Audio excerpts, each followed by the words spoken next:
Did you know you can put out fires with the sun? No way. Well, sort of. We're here today with the brave men and women of the Espanola Fire Department to show them how a few tiny changes to their station can make passive energy the newest recruit on their squad.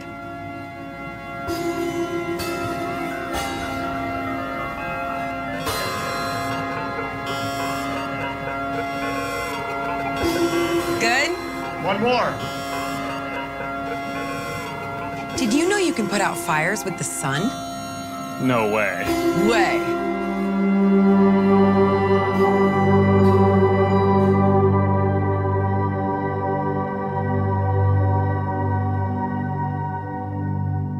Welcome to the Phil Home Podcast.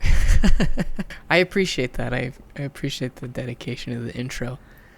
What are we talking about? The Curse. 2024 is all like Emma Stone so far for me. Yeah.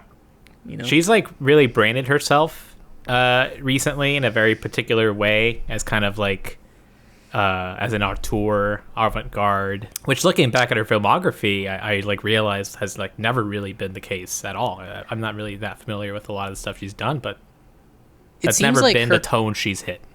Yeah, it seems like her career has been mostly like rom-coms or straight up comedies. Like I know her from Superbad, obviously. Zombieland was kind of an early one. Easy A, which I saw recently. Crazy Stupid Love. You know, all like she's the cute redhead love interest in all of those movies, and these two she's quite not that. It's funny that you say that she's branded herself a certain way, because The Curse is largely about Emma Stone's character branding herself, like being aware of her public perception and actively modifying it and changing it. Yeah, so let's talk about it. So we should just spoil it right away.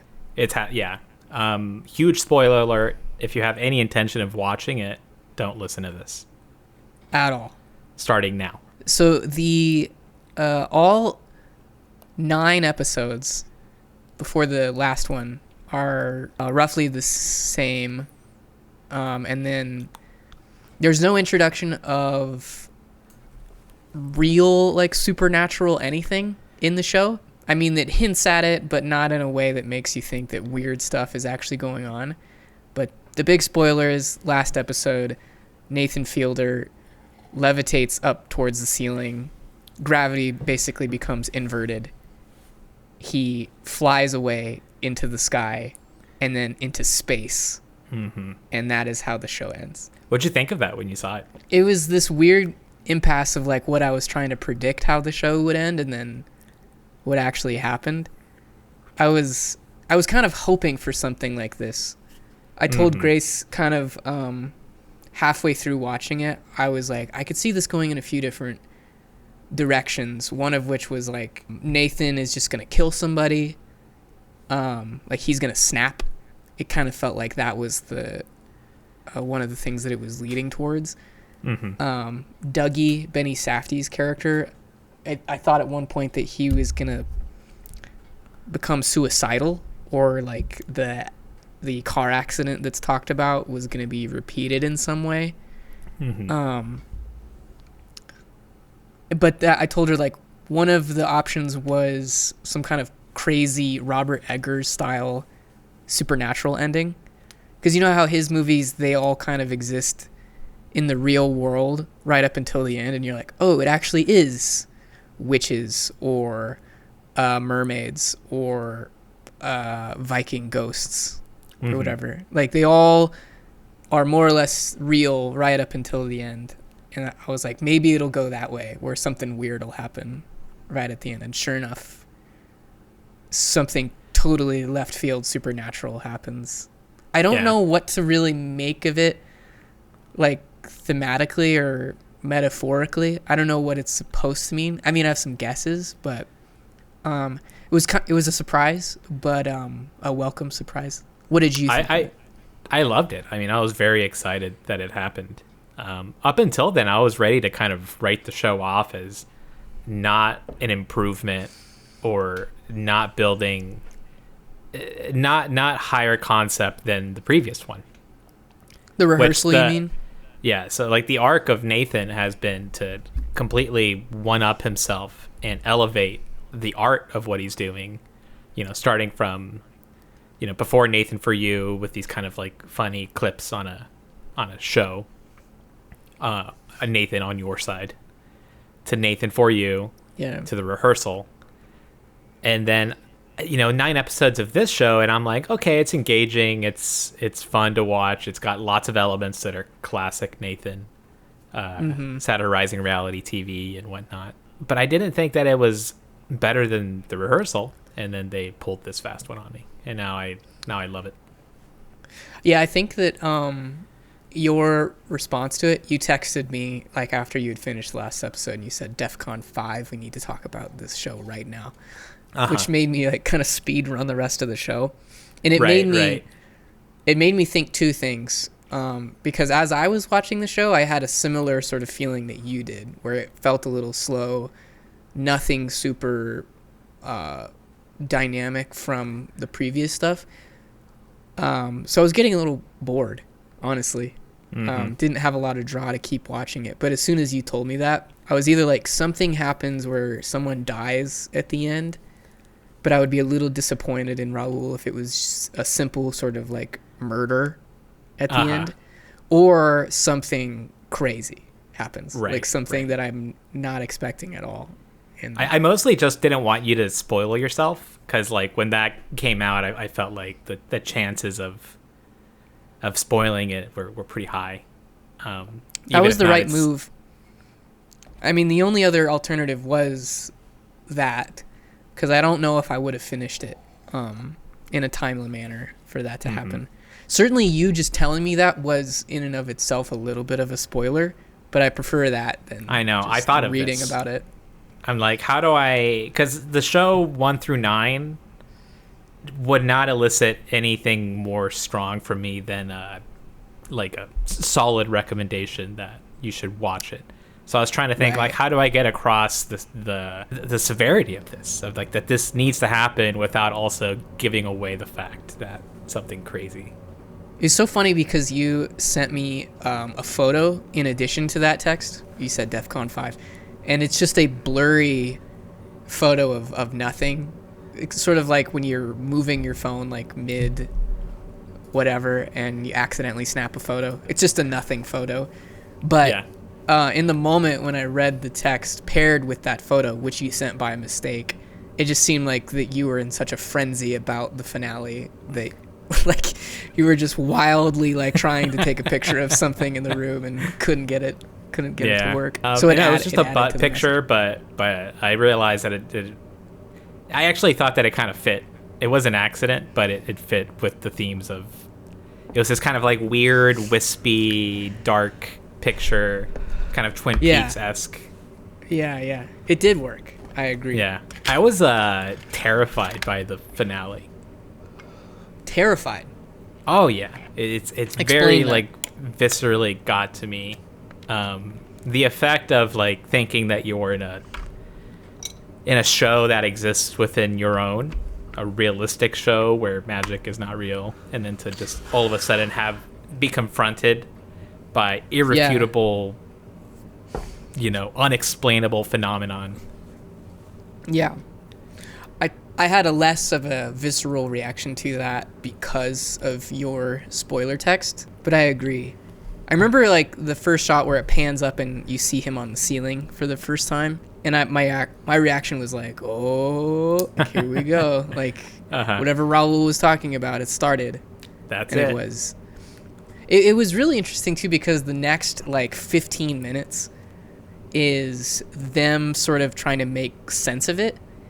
And I was with them for that, because they're talking about, I think in just the previous episode, they were setting up the baby room, and the baby room, because of the passive house thing, it has like some sort of weird air pressure system. And they use that to talk about, oh, he's on the ceiling because the air pressure, air pocket or something in the house is fucked up. And the whole time I'm with them, I'm like, is that how... Could that happen? Could Could like the air pressure in your house be in such a way that you are just stuck to the ceiling? At least they're trying to make sense of it in that way. Specifically Nathan. Like he starts acting like he kind of knows what's going on a little bit. Yeah, and it makes you like less freaked out or kind of more freaked out, I don't know. But I'm right there with him. I'm like, "Oh yeah, like that makes sense. Like we're still in the realm of reality. We have to be. This is not that type of show." Right. Or if not like reality, some compromise, like a world where there is a phenomenon such as anti-gravity. Like I found it very interesting when he was describing the idea of this like air pocket, and these air pockets like maybe have this property of anti-gravity, and so he's like within the air pocket, and he's warning Emma Stone to like be careful to not get into it. And at one point she's like, "Oh, I feel it." Yeah. So I'm like, What'd you where think did this of air pocket theory come from? How does Nathan know about it? What is the story here? Yeah. I assume it was related to the baby room air pressure thing earlier. Right. I don't know where that theory comes from at all. He seems like he's supposed to just kind of know what's going on most of the time, so maybe that's just part of his character. What'd you think of the whole Emma Stone saying that she could feel it? Because obviously that's not true. Because whatever's affecting him is like a curse, and it has nothing to do with her. Right. And even when people trying to pull him down, they're like not being affected by it. So exactly, it's like it's a specific to Nathan weird magic thing that's happening. It seemed to me like why would she say that? Yeah, maybe she was just scared, Freaked like out. the power of persuasion, or what am I trying to say? It's a scary like situation, probably like in shock a little bit, and she's going into labor. Right. Like you would believe anything. Makes sense. But yeah, I found that interesting that Nathan would kind of like be acting like he knows what's going on, and then to have that disproved that he actually has no idea what this is. He acts exactly as if he were inside of his own dream. Yeah, that's a good thought. I hadn't And considered that's that, but yeah. And that's purposeful. Like when he's flying up in the air, you can hear him mouthing like, "Just wake up, just wake up." Yeah, and that's a cool effect too, because at that point he's so far in the clouds that the sound is harder to hear. You just hear like mostly like wind. Right. So you have to like hear the wake up over all of that loud. So it doesn't like immediately tell you what's going on. That when I first saw him on the ceiling, my mind immediately jumped to, I hope he doesn't like fall up into the sky. Like that's the first place my mind went. Same. It happens. That thought gets more concerning when he hits the window. There's like a part in that little sequence where he's moving around the ceiling of the bedroom where he falls into the skylight, and you hear like glass break. This is like a common dream, right? Falling Nightmare. Falling up, floating, flying. Yeah. I definitely have Very falling dream logic. dreams. Yeah. It's so scary when they pull out the chainsaw. Like you know exactly what's about to happen, but like it still like startled me quite a bit. Like that cut where like the branch falls and then he flies up really fast. My main complaint about that, I was telling Grace about this, that does not seem safe. Like if he really was just like a crazy guy, like the firefighters thought he was, just like grabbing onto the tree, they're like, all right, the solution here is to cut this whole branch off and let them both land on this giant airbag. It seems like a for sure fire way to like kill someone. Like how would they know that the branch and him would not land like right on top of each other? Because the branch was huge. It would have easily like killed him if just it fell wrong. Yeah, I wondered about that also. So that was a pretty unbelievable part for me. I wondered what they would actually do in that case, if you have like a mentally unstable person who is refusing to cooperate. Is the potential of them like injuring themselves just like collateral damage? Like there's no other way to deal with it. Maybe it's also just, there's no real protocol. It's sort of like up to the municipality in this case the firefighters, they're like, this is just how we deal with it. Yeah. Like there's not I mean, like a mental health professional in that town that they could call to deal with it any other way. They seemed a little bit like incompetent, not super professional, as you might expect from smaller towns. Yeah. Like fire department. So Yeah. it does seem like they kind of just thought up of the idea. He kept saying that it's like how they handle bears. Oh. The first firefighter hints a couple times. He's like, man, this guy's crazy. Like, we're going to have to tranquilize him. Which was just a joke, I guess. Because at one point, before they have the big reveal of the chainsaw, I thought that the woman firefighter that's walking up, that she maybe had like a tranquilizer gun or like a syringe. She was just going to like stick him in his butt and then he would like fall off. But that seems equally insane as the chainsaw. Yeah. Like tranquilizing a person like you would an animal. The shot of him, like, after he got up in the tree and Whitney and the doula leave and Dougie and the emergency people come was such a funny, like, comedy moment. Because you just have this shot. Specifically? It's just like when they come up to him and, like, it's kind of getting the vibe of what the scene looks like from an outsider. Just Nathan up in a tree freaking out. You know, Yes. they're very nonchalant. Dougie's like, hey, what's going on up there? Yeah. Dougie's nonchalantness, though, is like a big part of his, like, the weirdness of his character. Mm-hmm. Like, he's probably more interesting to me than Nathan is by the end. He's a great character. He's... You get these, like, tiny hints of his backstory, and they come so quickly. Like, he'll be in the middle of just, like, talking to another character. It makes... The whole, like, ending, the last episode makes me see all of those moments, like, a little differently. Mm-hmm. Where he was like, oh, my wife died. I have no other way to explain this, but, like, I'm cursed. And then he says something to the firefighter on the last episode where he's like, my dad ran away when I was a kid. He was weak or something. Mm. He has this really... And he was like Nathan's high school bully or something. They kind of make that pretty clear at one point, and then... Yeah. There's that or whole... they went to like, camp together or something. Something like that.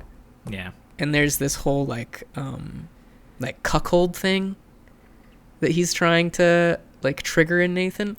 Mm-hmm. Which I still don't fully understand. I might need your perspective on that. Yeah, I'm not sure what to do with that. I didn't really... Yeah, I couldn't follow it that well. Like, I couldn't tell if... Nathan clearly does have some sort of, like, cuckold kink. But I wasn't really sure if, like, Dougie was legitimately trying to, like, participate in that. Or if he was just, like, fucking with Nathan. You know that...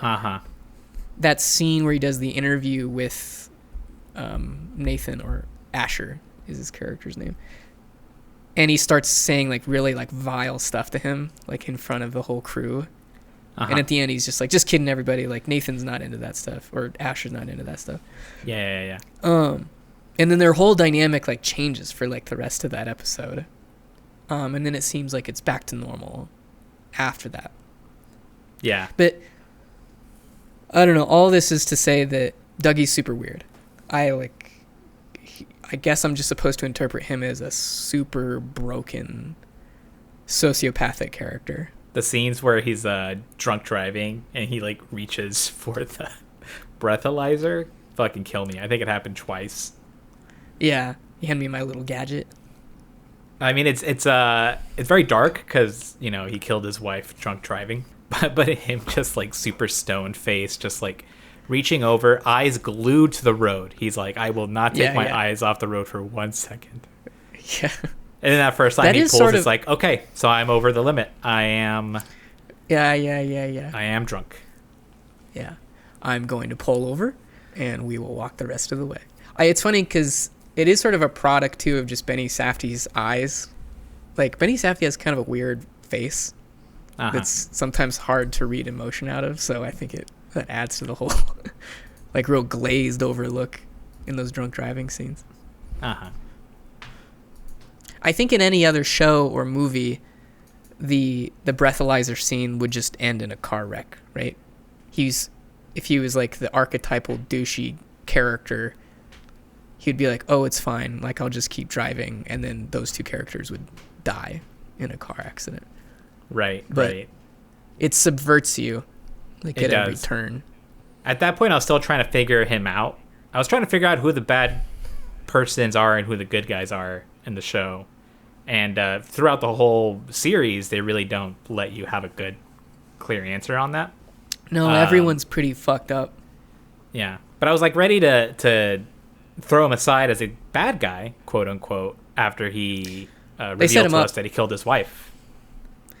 They set him up pretty quickly because he's you see him as like the producer character, and at the time you don't really have a good sense of how local he is, because that's the other thing, that they're all from this small town. Yeah. And he's like not doing super well in his career at this point. His history with them is longer, but at the very beginning he just looks like a douchey, like big city producer type. Uh-huh. And then like the drunk driving thing, and you're like, oh yeah, this is the bad guy. We have to watch out for this guy. Do you remember that show that he made, that he showed them a clip of, like the guy with the deformed face reality The burn dating victim. Yeah. show? So fucking funny. It is so funny. It's so like messed up, and I think it's supposed to sort of be serious, or at least like it fits in with like the serious tone of the show, but it is on its face super fucking funny. It's Love like a to Nathan the For third You degree. like fake reality TV show. Yeah, yeah. It's like in that universe for sure. Ah, man, what else? What else? I I can't have- decide whether like does the finale completely subvert the first 9 episodes? Like, is it meaningless to even talk about them and the themes No, in I light of don't them? think so. Because I almost felt like Nathan pulled a prank on us by presenting us this show that on its own, episodes 1 through 9 are completely passable contemporary television that deals with themes and prods them and is contemplative about reality television and class and whatever. Mm-hmm. But then to turn it on its head in that final episode, I feel like is Nathan just kind of saying like, oh, got you. You thought you were getting one thing, actually you're getting something else. I like that. I mean, it sounds like something Nathan would do, for sure. It kind of made sense to me because episodes 1 through 9 are a little bit lowbrow, a little bit medium brow. Yeah. A treatment of reality television is like, I'll eat it, but I'm not excited about it. That's fair. I think that I was on board from the very beginning because it had the ingredients of treatment of reality television starring Nathan For You or Nathan Fielder in a narrative role. Mm-hmm. Like, it's not on par with other television like it, strictly for that reason. Like, I was expecting something like from him, and simply just like watching him act in a different kind of way was fun. Yeah, That like stands on its own. that was for us. I think that was a great selling point, just to see like Nathan take on a dramatic role. Yeah, he's in like. Remember, I sent you that clip from The Disaster Artist. Yeah, Like yeah. he's straight up like in that, like as a character. I'm sure that there's not a ton of examples of that, of him in narrative roles. I looked it up, but it's I not- went through his not the Wikipedia first page one. on all the stuff he's appeared on, and I have an intention of to go through and find all of them. Like, he was in plenty of Comedy Central shows. John Benjamin Has a Van. Apparently, he was involved with the Dimitri Martin show, Important Things. Makes complete sense. Makes complete sense, right? I want to know Yeah. what he produced on that, which segments he produced on that. He's show. in that same group as like the Bob's Burgers people. He had a cameo appearance. He has a voice that sounds very Just like Tina. very like Tina, and I think that when I first started watching that show, I literally thought that it was Nathan Fielder, because the other guy is just no name. I think this is literally the only role he has. Right. And the showrunners acknowledge that because there's another episode where there's like a Tina doppelganger that is voiced by Nathan Fielder. Right. Yeah, I had that same confusion also. But yeah, I'm looking through his thing here.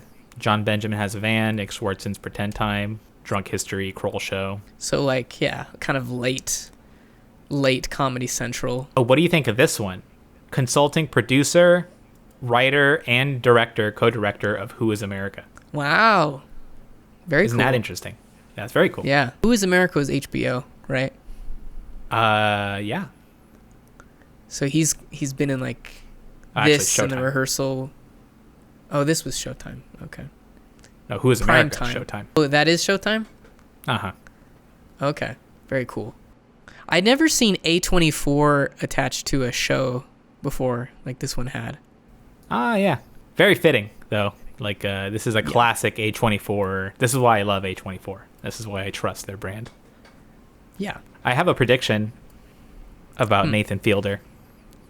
What's that? That in his next project, he will have completely dropped the facade, the character of the dorky Nathan Fielder that we've known up until this point. Oh, you think so? Gone like that, like how he went up into space, just like that. Uh-huh. Next time That's he an comes back, he's interesting- gonna be like, "It's me, guys." That's an interesting prediction. We don't even know who that is. We've only seen like whispers of it, like in the other things where he breaks character. Well, we've seen him. I mean, didn't you see him on Jimmy Kimmel? No. No, I'm just I joking, did but not. like he did a Jimmy Kimmel appearance where he did a bit where he comes out, he's like this guy, like wearing dumb sunglasses. I sent you the link, remember? Yeah, I remember the image. I remember what he's wearing, like the tiny sunglasses. He looks like Tiny he's from sunglasses. the 90s or something. Right. And the whole bit of that is that he comes out and he's like, "This is the real me. Like, I've been playing a character all these years, but Oh, interesting. this is me." That's how he presented it. Yeah. Wow, okay, that's interesting. I should have watched that. I think that they had fun promoting this project. I saw you an see interview that- with Benny Safdie where he was like completely covered head to toe in like silver. He looked like a silver man, like that you might Cool. see doing an outdoor performance, and like he Uh-huh. just didn't acknowledge it. That's it's really actually funny. super worthwhile to check out. Like, and then his performance on that interview, it's Jimmy Fallon. Uh-huh. It's like he just goes on this kind of rambling, barely coherent, barely Yeah. passable or funny story, and Yeah. once again, like I feel like the joke is just like on us, the audience, and on Jimmy Fallon. Yeah. It's sort of similar. Do you remember in Nathan For You, there's an episode about his appearance on some late night show? Yeah, It was like a Jimmy Fallon type of thing, and the whole episode is about him preparing this like fake story for that appearance, and it's the real thing that like actually aired on television. That's part of the episode. So it's not new that he's like intersecting with like real media, and that's part of the joke. Real in quotes. that's why I love him. There was another thing I saw. You know that movie with Sydney Sweeney that's coming out? It's called Anyone But You or something like that. Could Only Be You. It's like a dumb, like, romantic drama or something. Yeah. There was a trailer that came out where it's just Sydney Sweeney and her co-star talking about the movie. It's like, hey, Sydney Sweeney here, and I'm so-and-so. Check out our new trailer for Anyone But You right now. So that was just a normal thing that was out there on the internet. And then Nathan Fielder and Emma Stone, within hours of that trailer being released, or like the promo, they made their own parody version of it. Same clothes, same background, basically the exact same script that the other two had, but they just sub in the word "The Curse," like our new show, The Curse. Yeah. And that's it. Yeah. It's like it's in every way exactly the same. Yeah, I remember that when it came out, and at the time, they tried to play it off as just an honest mistake on somebody's part. No way. Yeah, They did I mean, that? that's They what they tried to like make it seem like it was a joke or a mistake. like a serious mistake that because I guess the people that make those trailers are sometimes not the same as the people that make the show. It's like contracted out to a different company. So what they were saying was that like this company made both, and that they cheated or took a shortcut and just kind of copy and pasted. Where was that? Like, where was that reported that that's what had happened? Like Nathan put out a written statement, which I believe is just a screenshot on just social media. Twitter or something. Twitter or something. Or like a screenshot of his notes app or something. Okay. Yeah. And I remember at the time thinking, like, probably a stunt, but, yeah, you know, wouldn't put it past him, but I didn't know why. I still don't know why. Yeah. I mean, you've really, like, done a good job of, like, keeping up with the real-time, like, promotional media for this. Yeah, my experience with The Curse is pretty contained in the show itself. Uh-huh. I started watching it as it was coming out, so I had that real-time week-to-week experience, which I always enjoy. I like doing that.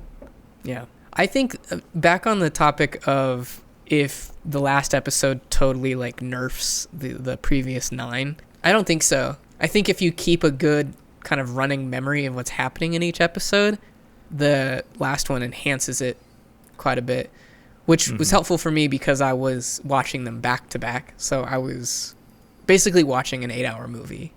I was pretty, like, on top of what was happening. And there's a lot of different hints throughout the show that point to, like, maybe something weird's going on.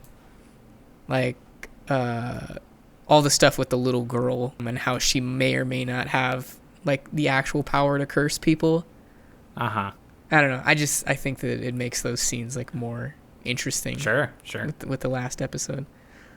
The disappearing, like, or the chicken in the sink. Yeah. Which by the end was, like, never explained. Like, nobody copped to it. Right. Yeah, it was never explained. It does a really good job, I think. And this would fall into the category of just good generic television, not something that has anything to do with the end.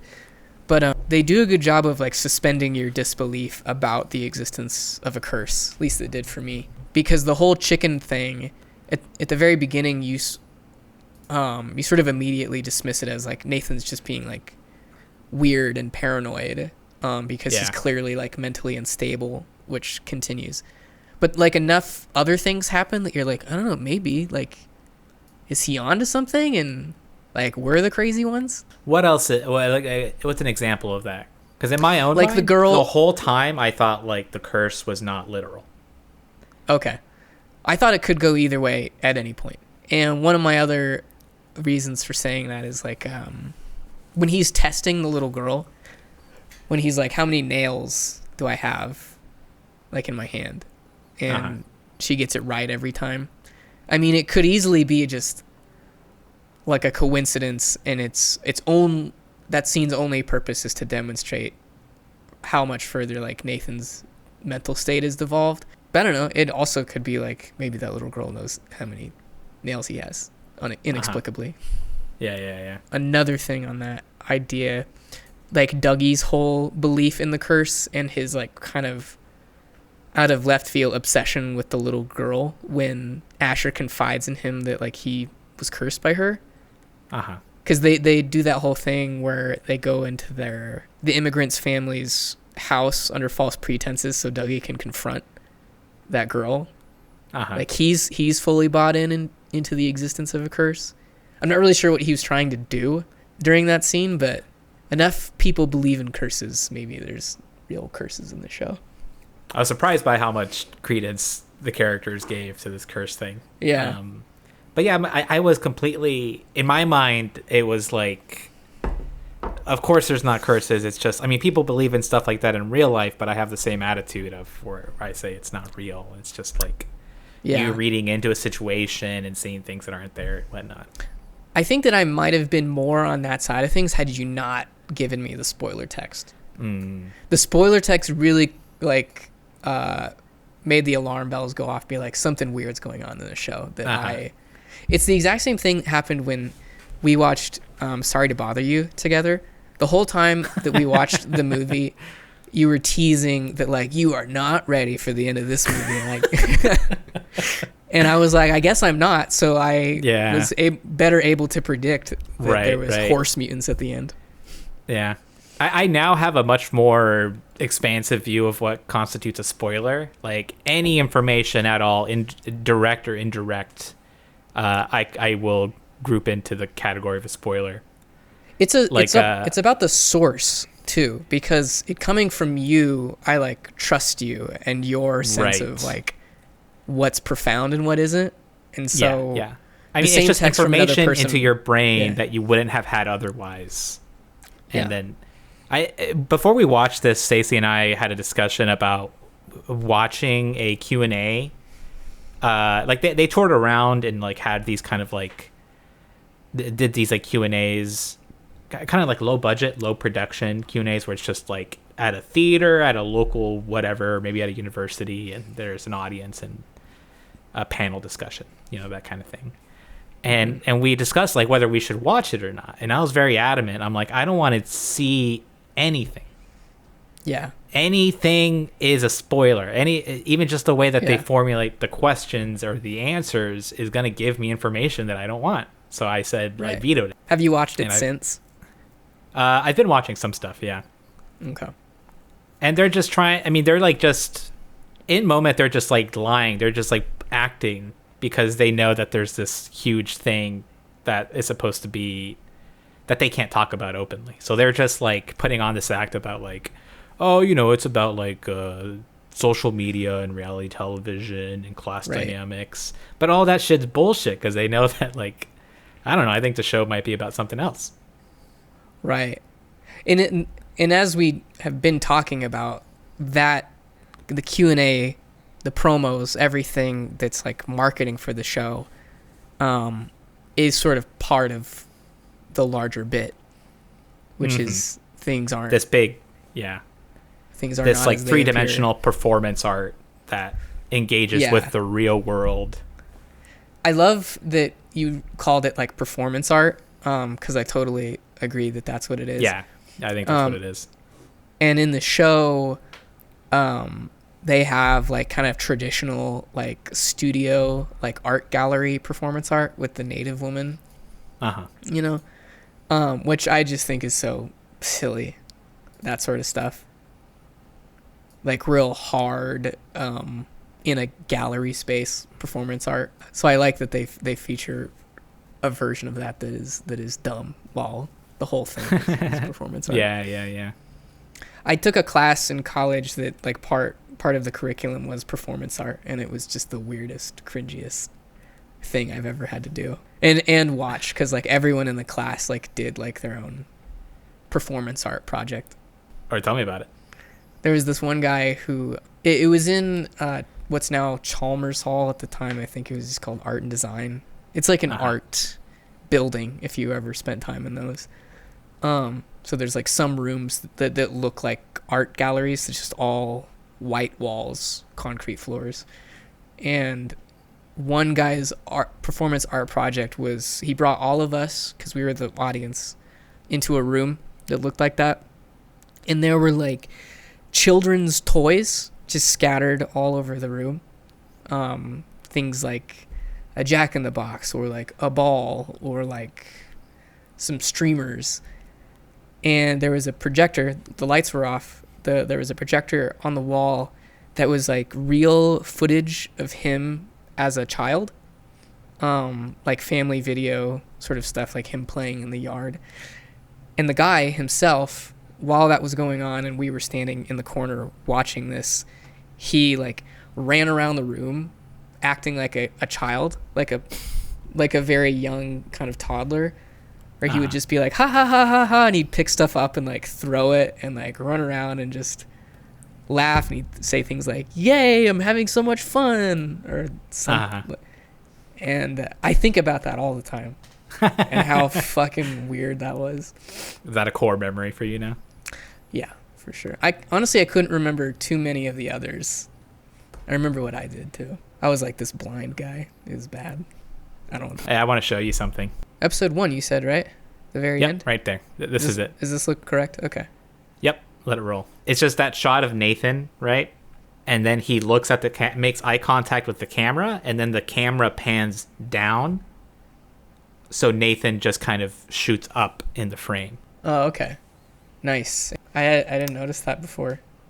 There's a bit of that throughout the series that I've noticed. Well, something I only noticed like in our, I don't know, 4th or 5th episode, and it like switched on like my sixth sense about stuff in the show, and I had noticed that all the camera angles were like, they were kind of made to look like they were hidden cameras, like they were always behind stuff. There was always like a frame of just like junk that was sitting in front of it that was out of focus.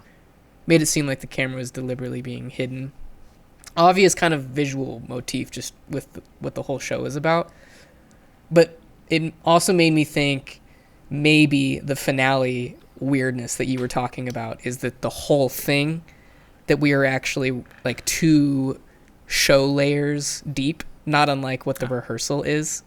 That like what we were watching was the curse, in quotes, the making of. You know, it was like the curse is not a real show. That's just what this thing is. And at the end, I'd actually thought that like at the end it might, I don't know how this would have happened, but it would zoom all the way out and be like, actually, no one knew the show was going on, or like this show was actually real and not scripted like the whole time. Something like that. Yeah. Like the ending of The Holy Mountain. Remember that? The Jodorowsky movie? He just talks to the camera, right? Yeah. It pans out. You see the camera dolly and everything and the whole set. And he's just like, we're all actors. We're actors making a movie. Yeah. Live in the moment, the spirituality of the essence of the film. If you watched that, like that moment, and it was like your first time doing like shrooms or something, your like brain would explode. Everything like, is an illusion. If like you're watching a movie and then they just break character, break the fourth wall, and they just start talking to you, like wouldn't that just blow your mind? Yeah. If you had it's never in the seen realm that of possibility. Right. It's a good effect. I think that when like Jodorowsky did it, it probably wasn't a super normal thing, like fourth wall breaking. Because I've heard him talk about that scene as like a super profound moment, and I feel like maybe in context it was, but you watch it now and you're like, okay, whatever. I guess it's okay ending. Another scene, you saying that there's more instances of people looking at the camera, because I only really noticed it one other time, and it was like I think in the last or second to last episode. Oh yeah. I heard that there's more instances, and I myself have seen some others, like with extras. Yeah, because they use some of the local actors. I think they use people that are not actors or something, or maybe. I told that to Grace early on. I'm like, and that's like what kind of added to my theory of it being even more meta than it turned out to be. I'm like, there's clearly like real people in this show. Yeah. Like there's a bunch of people who are clearly but it is like under the guise of a dramatic narrative show. So I was wondering if it would not be that by the end, if it was actually not a narrative show. Like in that first episode, that like Española, more older middle-aged woman who they like kicked out of her home, put her into another rental that costs more, and then subsidized the difference. That lady, like her performance is so realistic. The performance, I think she's a real person. Right. It made me think, how could you get this performance unless she was just a real person? Right. It made me think that like that person, the way that they were briefed was that they were filming like Flipanthropy for real. They're like, hey, we're doing this show. I'd be interested to know like if anything real actually happened with that person's like they really kicked her out of her residence or something. But yeah, it seemed like just the way she was acting, and it was perfectly shot because of it looked just like Nathan For You.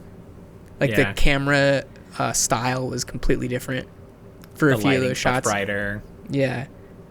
So you believe that it's like a real show, because that's what Nathan For You is. It's people with like fake premises for what they're being filmed for. Right. Did you see they put out a 10-minute video on YouTube, like in between episodes, I don't know, 6 and 7 or something, No. of a cut of Flipanthropy. Oh, cool. Was it Yeah. one of the cuts that shows up in the show? Yeah. Okay.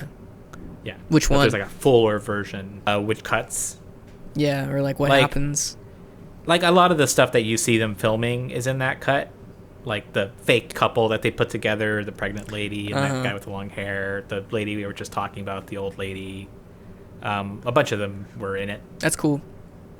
Did it reveal anything new? No. But Yeah. it just helped kind of like cement the reality a little bit more to see this. And it looked like a rough cut, or I don't know what like the professional industry term is for it, but like it wasn't complete. It still had like some filler spots. There's like in it.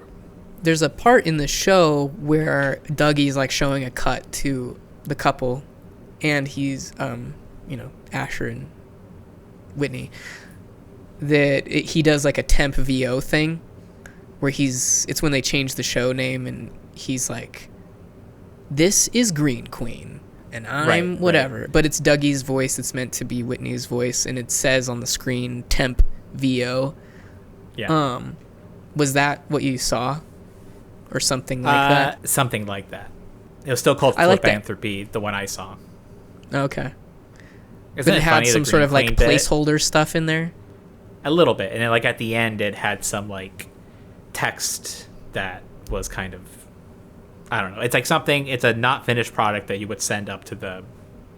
That's great. That's the higher totally ups. like totally on brand for what the show is. It's like that, Yep.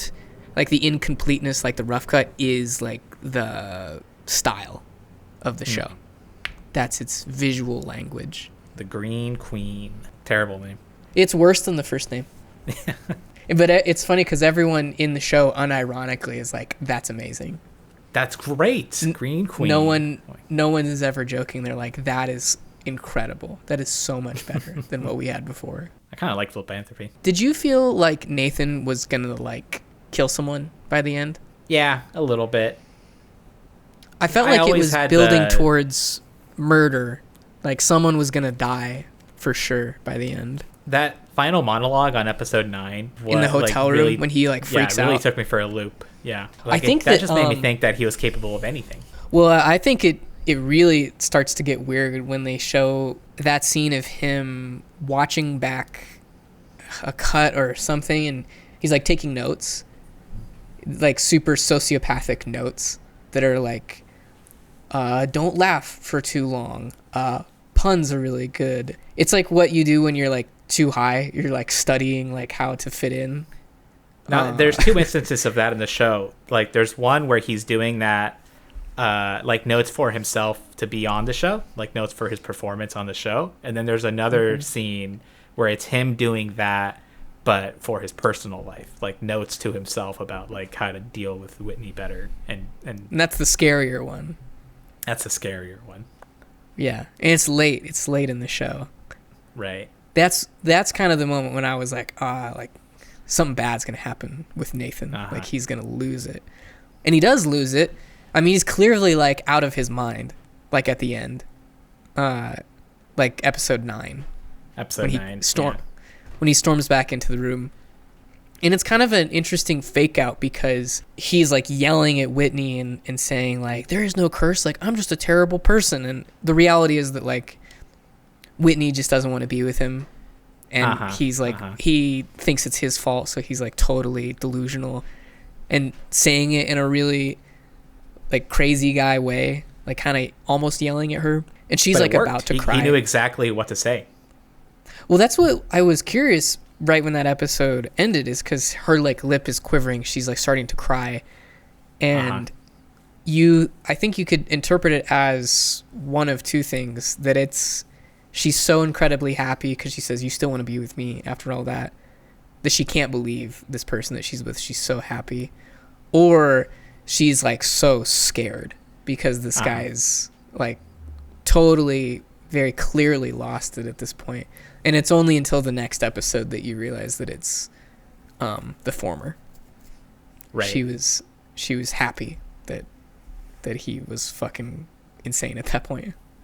Although it's not completely settled for me, because they could also be together in the final episode, because their being together is like a prerequisite for the show continuing.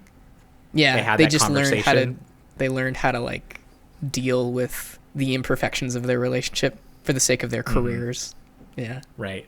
What do you think of Nathan's character? Like, it was quite a leap going from episode 9 Nathan to episode 10 Nathan. Episode 10, he's like almost like a messiah like figure, like a Jesus type. In what way? He's very he's very serene. He's like very charitable. He like decides to give the house away and whatnot. Mm-hmm. He like looks very at peace, just very different. There's that big scene where they're doing that like Jewish ceremony at the dinner, maybe just like the prayer thing. Yeah, I don't know. It just that struck me. Like, religion is something that he's been putting in a show, like was featured predominantly in the rehearsal. Yeah. And it is weird though, think, because it's like the messianic thing doesn't really apply to like Judaism, which is like what that religion is, like what he canonically is, and I also think maybe he is in real life. Well, I'm not sure about that, because Jesus was Jewish, so I wasn't sure. Jesus was Jewish, but like Judaism like rejects Jesus as a Messiah. Christianity thinks that Jesus is someone special. But I see your point. There's also like a weird the only thing that I really caught on to that was kind of like Christian oriented was that experiment he's doing with the little girl with the nails. You know, he like puts a bunch in his hand at the end, and he like pierces his own hand with nails. He does like a little stigmata dude, thing of course. to himself. I never even thought of that. Yeah. You hit the nail on the head. In the hand. Nail in the hand. In the hand. Jesus but yeah, there's something like was that. More likely crucified on his wrists, though. Common misconception. Oh, really? Yeah, because like nails through your palms like wouldn't structurally hold you up as well. It was like more common to do it through the wrists. What's it called? Stigmata? Stigmata, yeah. Yeah. Jesus was crucified. Stigmata, I think, specifically refers to Jesus's crucifixion, like with the holes. But yeah, there's something about that, like that the tone of that final episode that was very kind of spiritual. And then I thought him flying up kind of represented like ascension to heaven or something. Yeah. I had that same thought, actually. Now that you say that, I do remember thinking Jesus ascension when he flew up into the clouds. And you're right, he is very kind of like at ease. When he's like stuck to the ceiling, he's sort of like the voice of reason throughout all of that. Like, I remember she's freaking out more about the ceiling, and she's going into labor, and at one point he's just standing. There's like a profile shot of him upside down, and he's just like, Whitney, we're having a baby. And it's just like a very like soothing line for her. Like it it seems very sincere. I have that same vacuum that he was using to try and pick the phone up during that scene. Nice. That exact same vacuum. How do you think I have a question about the physics of what happened. Is the anti-gravity only acting on his body? Seems that way, yeah. Yeah. Like when they were trying to do the thing with the towel, couldn't he just dropped the towel and draped it downwards, and then she could grab a hold of it? Yes. I just like think they made it seem like it had to be thrown and caught like quickly with fast reflexes. Well, there's like they have this like little exchange where I think it's just a side effect of them being freaked out, because like she like throws it up to him and he like misses it or whatever. Both of them say the opposite thing, where she's like, I just need to throw it up to you, and then he's like, no, I'll just like dangle it or something like that. And it's the same dilemma that you just had, but it's just two regular people who are freaked out, like trying. Because you wouldn't know in that situation, like, oh, should I throw it up to you? Should you throw it to me? It's just two like scared people, like being confused on how to handle this. Right. Like I was wondering if Nathan just took the towel and did this, like just held it out to his side, which way would it go? And the way they shot it does not give you any answers. Like the way that his clothing clings and the towel is shot doesn't really tell you whether it's going up or down. You're saying that like he could use this to like get himself down, like well, because they had a plan of like having a towel connect them both, and then they could maybe just try to do some pulling. Mm-hmm. But yeah, it wasn't clear how the physics of that worked. It did seem like, based on what I was seeing, I would guess that if he did tangle it out, like what you were saying, that it would just fall like normal. And a better situation would have been if like they had some rope or something and they tied it to like the bed frame and then they tossed it up to Nathan. He should theoretically be able to like climb his way down. Uh-huh. Although I'm not even sure if that would have ultimately helped any, because it didn't seem like... No. That's not going to turn off the anti-gravity. Dude, the scene of them clinging onto each other was so trippy. Yes. Where they finally do get a hold of each other and they're both just floating midair. God, that blew my brain wide open. Yeah. It was less trippy for me just because the whole time I was thinking about how they were doing that practically. Like I was looking for things like Nathan's, despite being affected by anti-gravity, like his skin and his hair still adhering to real gravity because he's just on wires, you know? I was just trying to see through the illusion too much. I think they did scene. Both, didn't they? They had like an upside down set and then also like a normal oriented set. Probably, where they had to do something with wires. So yeah, I was trying to look at that too, but I couldn't quite parse it out. That's such a problem with stuff like this for me, because I inevitably, when they show like a wide angle shot that's like super trippy, where it's like one person's standing straight up on the ceiling and another person's standing on the floor, inevitably I'm just gonna look for the seams. Like it totally takes me out of just enjoying how surreal that might be, and I'm just like looking for the holes in the magic trick. Which is probably like, that's a me problem. That's not anyone else's problem. A beautiful scene though. I mean, all those upside down shots of him kind of climbing were very like beautiful. Him just kind of grasping, like there's one in particular where he's kind of like standing and he's just kind of like shaky and slow moving, and I'm like, God, this is fucking good. I love this so much. I was trying to think of how I would fare in that situation, and because if your gravity is just inverted, all you have to really worry about is just like standing.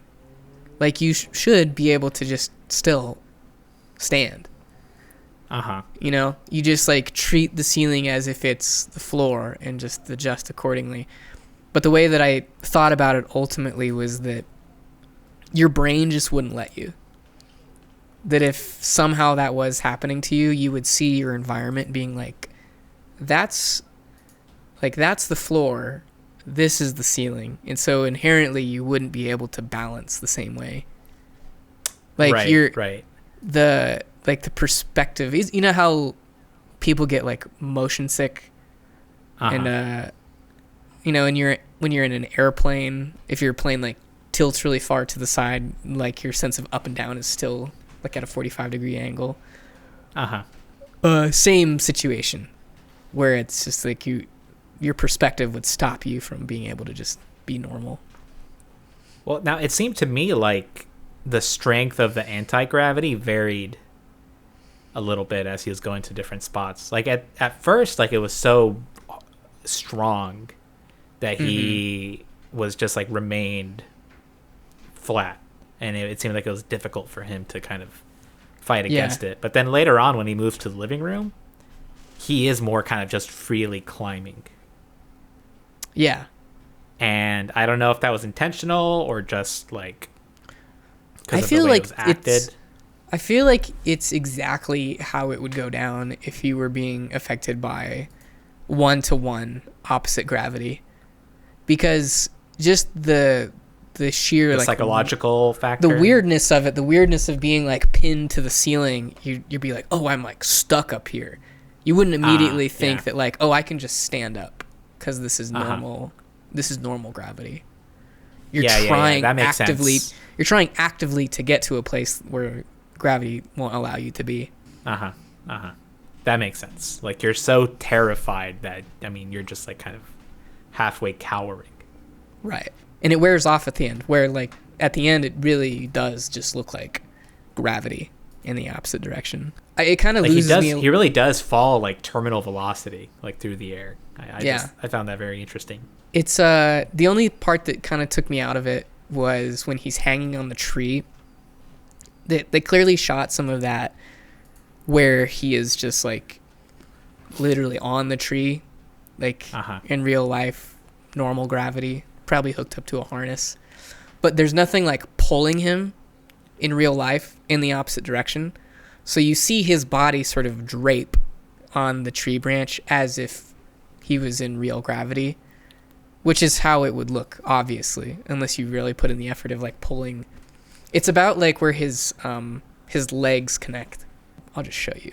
Yeah, I kind of see what you mean. Like, there's some shots here where it doesn't look like his feet are holding weight. Right. Like his feet are just sort of dangling. I'm seeing it now too as I'm rewatching it. I can see like his back is sort of arched like towards his midsection. It's sort of higher than the rest of his body. And I think You're that thinking harness. Yeah, I'm thinking like a waist harness that's just sort of like yanking up on him a little bit to create that effect. Got it. But that's not a perfect like emulation of what anti-gravity would be. Your whole body would be pulled up parallel. Did you feel like there was at the end when he's in space, it reminded me of like 2001 a little bit? Yeah. Cuz like he's sort of in the fetal position there at the end and he's literally in space, baby in space. Yes. 100% I had that thought. Which seems it seems deliberate enough, I think. Yeah. I think they were trying to, with this ending, they were kind of trying to capture some of that high concept weirdness that 2001 tapped into. Yeah. What'd you think of when Dougie, like right at the end, he's like sitting on the ground in front of the fire truck and one of his camera guys says something to him and he immediately breaks down? Yeah. Like he starts crying. Is that like an admission of guilt? Like because he cursed him like an episode before that. Cursed Asher. And assuming that's the reason that Asher's flying up in the first place is because of the Dougie curse. He was acting a bit weird during that situation, like a little bit unrealistically. Like when he flew up, he had the intuition to say like make the drone go up, like almost as if he knew what kind of was going on and it was asking the drone operator to follow him. Yes. I had that same thought. And I'm watching it now, actually. He was expecting this somehow. Right. And then I'm seeing now, like, the drone operator says that, like, they recovered the drone. Like, the drone is back in a distance where they can communicate with it. And then he's showing him the shots, and then he just starts breaking down. Yeah. With so much jewelry on. Yeah, he has, like, kind of this wrist clamps and Johnny Depp thing going on. I heard the interview with him, like he admitted to that. The Johnny Depp influence is definitely there. Yeah. And that's a category of real person too. Like over accessorizing like long hair small town douchebags. But yeah, he seems guilty there. I think part of it is also that he's guilty that, in this, that his priority was on filming what was going on. Certainly. Yeah. And just feeling guilty that that's where his mind was at. And like maybe at that moment it hit him. Yeah. It almost seemed like Dougie like simultaneously knew what he was doing, but also didn't the whole show. Because he goes in and out of being very self-aware and real and empathetic, and then being like a total douchebag who just cares about the show. Like he oscillates between those two parts, and it just seems like that breakdown was a climax of like, what am I doing? Like I actually cursed this guy and now he's dead. And stands to reason too, because he moments after that is totally fine. Like he's talking to he's talking to the cops and he's not all messed up. He's just like, yeah, everybody saw it. Like, he flew up. It was crazy. Oh, really? Yeah. After the breakdown? Yeah. Like, just it resolves within seconds. Like, his breakdown. That's funny. So I feel like, I don't know, throughout the show, Dougie presents himself as like a really sick person who has like maybe not quite multiple personality disorder, but some kind of like bipolar thing where he's just all over the map emotionally. Right. There's that like episode 3 or something where there's that shot of him just like crying in bed. Do you remember that? Yeah, he's like in the hotel. Like there's a phone conversation. Like Asher is kind of like avoiding him, and there's some tense phone calls with like the show, whether it's going to be picked up or not, hanging heavy over those phone calls. Mm-hmm. And then you just see him in bed crying, and you're like, oh, he just wanted to hang out. Yeah. He's like a big teddy bear guy. I don't know if I'd use the word teddy bear, but yeah, he is lonely. Like, he craves... Because they kind of make him out in the first episode or two to be this douchebag who lives in New York and has it all figured out, has like tons of, big, like high profile, like TV sort of lifestyle. But in reality, his life kind of sucks. And this show is sort of his, even more so than the other couple, like his last shot at something. Right. Like, they ask him, like, what are you still doing around? Like, if you're a big Hollywood director guy, what are you doing just hanging around this town? We're done. And you realize that, yeah, he doesn't have anywhere to go. This is as good of a place as any. That date he was on was really interesting. I think he should have just ended up with her. The and first maybe things would have woman. gone a little bit better. Yeah. She was so gracious. Yes, she was very No kind. judgment at all. Yeah. Even like him pulling over, she's like, most guys would have kept driving, but you pulled over. Exactly. Like, best possible reaction to that. Yeah. And I think he liked that, the attention. He also, there was teased that he might go with the artist for a second. Yeah. They had that one scene where they were just vibing very nicely. Yeah. Good dialogue. And I don't know why that happened or what came of that. That's kind of the relationship dynamics with the cuckolding and him flirting with Whitney, maybe. That stuff is still a little opaque to me. Yeah. The cuckold stuff for sure. I really don't know what to make of that. It did seem like he was pretty transparently interested in Whitney, and then at one point Whitney became interested in him. And they were both actively trying to sabotage the other's potential relationship. So like Dougie, obviously how he was trying to sabotage it, making Asher look really bad. But then on Whitney's side, do you remember she sent a text to Dougie when Dougie was starting to get involved with the artist? She sent a text to her that was like, have you seen Dougie's like burn victim TV show? Sort of setting him up for failure, making him look really bad for this person. Yeah, very, very transparently getting jealous about that dynamic. Kara, was it? Kara, yeah. She's an interesting character. She is, yeah. Sort of a little subplot about like selling out. Right. The way she ended was interesting. Like working at the massage parlor. Yeah.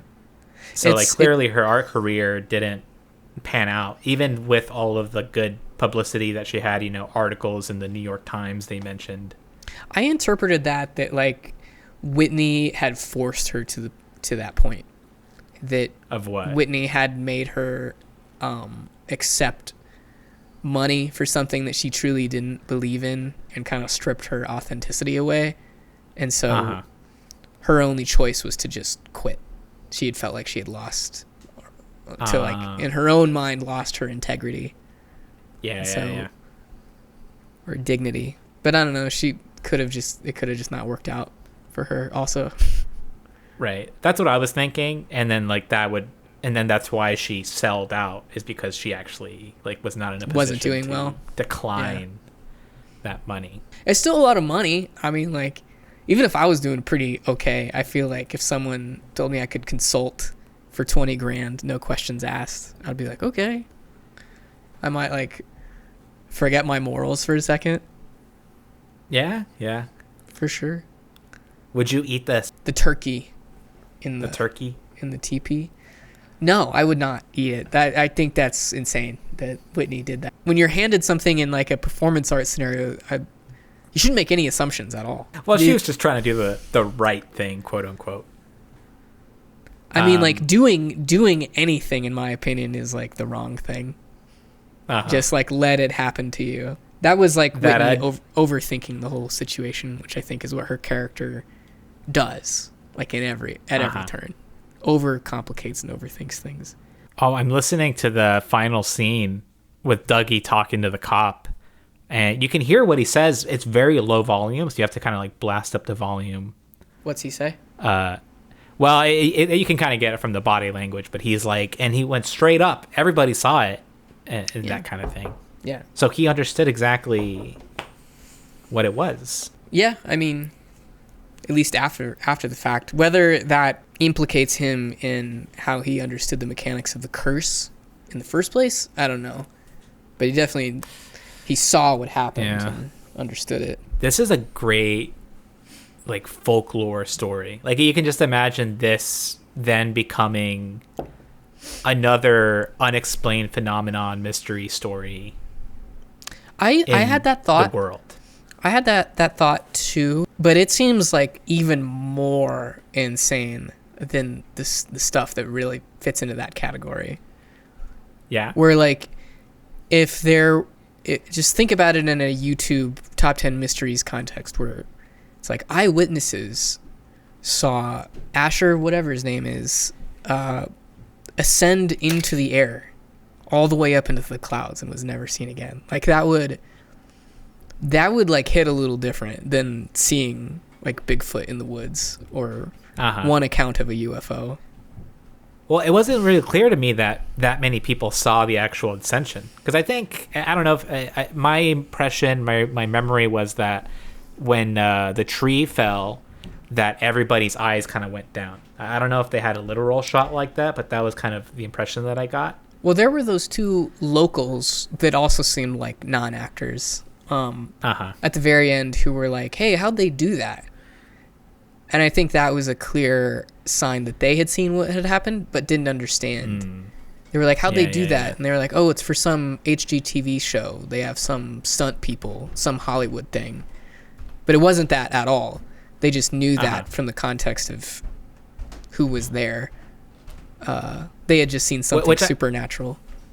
Which is interesting to me because it adds enough like plausible deniability to this mystery that it was, because you can imagine hearing about this and just being like, oh, and it happened to this like TV producer and they were filming and they even have like this drone footage. Like you can imagine people just scoffing at the drone footage and be like, that doesn't prove anything. Yeah. I don't know. I think the fact that it would be a real person and that there were like more than one eyewitness accounts of people seeing this guy fly up into the air and that person subsequently like disappears, like that there's footage of this event and it's a real person with a social security number who is on the grid and now they're just like missing, like without a trace. Like that seems like it takes it to another level. And it's not like a UFO thing where it's like a creature with no, like you just have to take the word of the person who's telling the story. This is like a real guy who woke up one morning, several people saw him fly into the sky, and now no one's ever seen him again. This would be a great campfire story. Yeah, I mean, I feel like people would become obsessed about this. I think that might be my ultimate point, is that people would hear this story and they're like, this is proof of aliens or God or something. Like it would become something that created fanatics. See, I guess I'm not sure if I went that far. Like my takeaway is that this would become like something that wouldn't have any credibility in the end. Like eyewitnesses all the alien stories and weird shit have eyewitness accounts. You know, that's not a great evidence for those things. The camera footage can be dispelled. You know, just a little speck in the sky could easily be faked. The disappearance of the guy, like I heard one guy on Reddit who was like saying that like, oh, like afterwards, like people would think that like Whitney killed him or something, and that she would be in trouble. Like, I just feel like my best guess of what would happen in the world after this is that they wouldn't be able to confront the reality of the phenomenon straight ahead. Like, they would have to deflect into other plausible scenarios. Yeah, I could see that. And like, for sure. And Dougie maybe would be like, I know what really happened, but like doesn't really want to become a crusader for this thing. But he's like, I know, it was me. Yeah. Or he would turn into like a Bob Lazar type, where he's like, yeah, actually, Nathan was cursed. I know that for sure, and that's why he ascended. And then he would be written off as like just some weird guy. Right. What'd you think of the family, the Somali family who lived in the house? I like them a lot. I think they played it very realistically. They fundamentally did not trust Asher and Whitney. Right. Yes. From the beginning. Also, I think their how much attention they paid to his daughter raised a whole bunch of red flags for him. Yes, like it raised flags for the dad. Like how much Asher paid attention to his daughter. Like, remember when Asher was chasing her on the street and then he gets stopped by like a neighborhood guy who thinks he's a pedo? Right.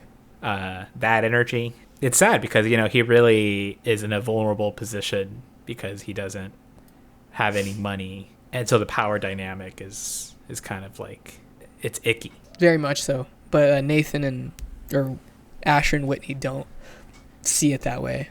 They see them. They don't see it that way. Yeah. They see themselves as like his savior, and that they should be nothing but chummy with him because of that. Right. They're fundamentally like so naive because of who they are, because she's rich, and because like they just don't.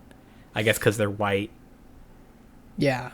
And I think it did a really good job. Right, white and rich. I think like the way they played with like the Hispanic residents and then that Somali family, it's I think they did it really well to actually play with those dynamics. I think that like Whitney's character is so believable in that way, like someone who's from like dirty money but is sort of this like white savior millennial type who's like so desperately trying to like distance themselves from that, but is still like using the affluence of that dirty money to do what they think is righteous work. And I think it's funny because all of the righteous work, I think by the end is pretty, what's the word I'm looking for? Dismissed. Like they keep talking about like the efficacy of the passive homes in the first place. They're like, you can't have a C78 is like really hot for a lot of people. Like that doesn't make sense to just keep it at that temperature. Like every time you open the door, it takes hours to re-equalize. Right. If you're gonna put in a different AC system that keeps the passive thing, like it costs like thousands of dollars. Like it just doesn't work. That's sort of what the show's saying at the end, is that the passive homes are not as good as they're meant to be. But it's like Whitney's like, and the businesses that they try to start didn't work. The coffee shop didn't work. The jean store didn't work. Right. None of it was feasible, like despite their best intentions. It's someone who's like completely like out of their element, just like flailing with like white privilege and money to try and do something good, but totally incapable of doing so. Yeah, which to me makes her very sympathetic. Like I honestly do feel sorry for her. Like it seems like her heart is legitimately in, you know, the ballpark of the right place, but it's just like there's nothing you can do. Doesn't have like the right, I don't know, like I mean, I'm not going to pretend like I know how to fix that situation, but I agree with you. She seems like she wants to do the right thing, but is just hopelessly uninformed or unable to do it. Yeah. maybe the lesson is you can't fix the situation. It's like insurmountable by her intentions. Yeah. And it does a nice thing in the show where like this tension leads to them being in a situation where to sell the product that they're selling, this image of being philanthropists and doing good in this community, and sustainability is where they ultimately just have to fake it. And so they end up, this is something that happens throughout the show where they just have to keep making concessions and lying. Right. The businesses are not actually sustainable. They're like losing money. They can't get people into the homes. It's not like practical. Nobody wants to live there. Yeah. Except that one, the one guy, libertarian with the guy, Blue Lives Matter flag. Yeah. He that was scene fucking very cracked me up, dude. Yeah, he's so interesting because he's like, he has all the right stickers of like a MAGA guy, but like once he's in the house, he's like pretty sympathetic. He says something about like, they're like, do you know about like the dispute with like the local tribe? And he's like, he's like, oh, it's don't get me started. Total fucking bullshit. And then like both of them like pause and just like wait to see what he says next. And he's like, is it going this way or that way? This way or that way? The government like should pay the native people for their roads or something like that. Like he takes the liberal position. Right. Yeah, that was so funny. It's like, okay, so we have a guy here who is like a complicated character. Is a complicated character and like really holds most of the correct positions, but also he supports police. Right. So like, are we gonna throw it all away for that reason? Yeah. Yeah, I found that so funny. What'd you think of the jean store subplot? With people like stealing and her. Yeah, I don't know. I mean, it seemed I wasn't really sure that I didn't understand that Whitney owned that in the beginning. Like I thought it was a different third party business. It became more clear towards the end, but in the beginning I thought that was just another store. I like the scene where that one woman we were talking about who was displaced by whatever, like the one who we thought was a real person. There's a real quick shot of her walking into the jean store, and it's one of the first shots you see of the jean store, and it's very hip. It's like the decor is very modern. It's all like plywood and chipboard. It's meant to kind of look like construction-y, but also cool. She just like walks in, looks around, and hears the weird like new age music and just walks out right away.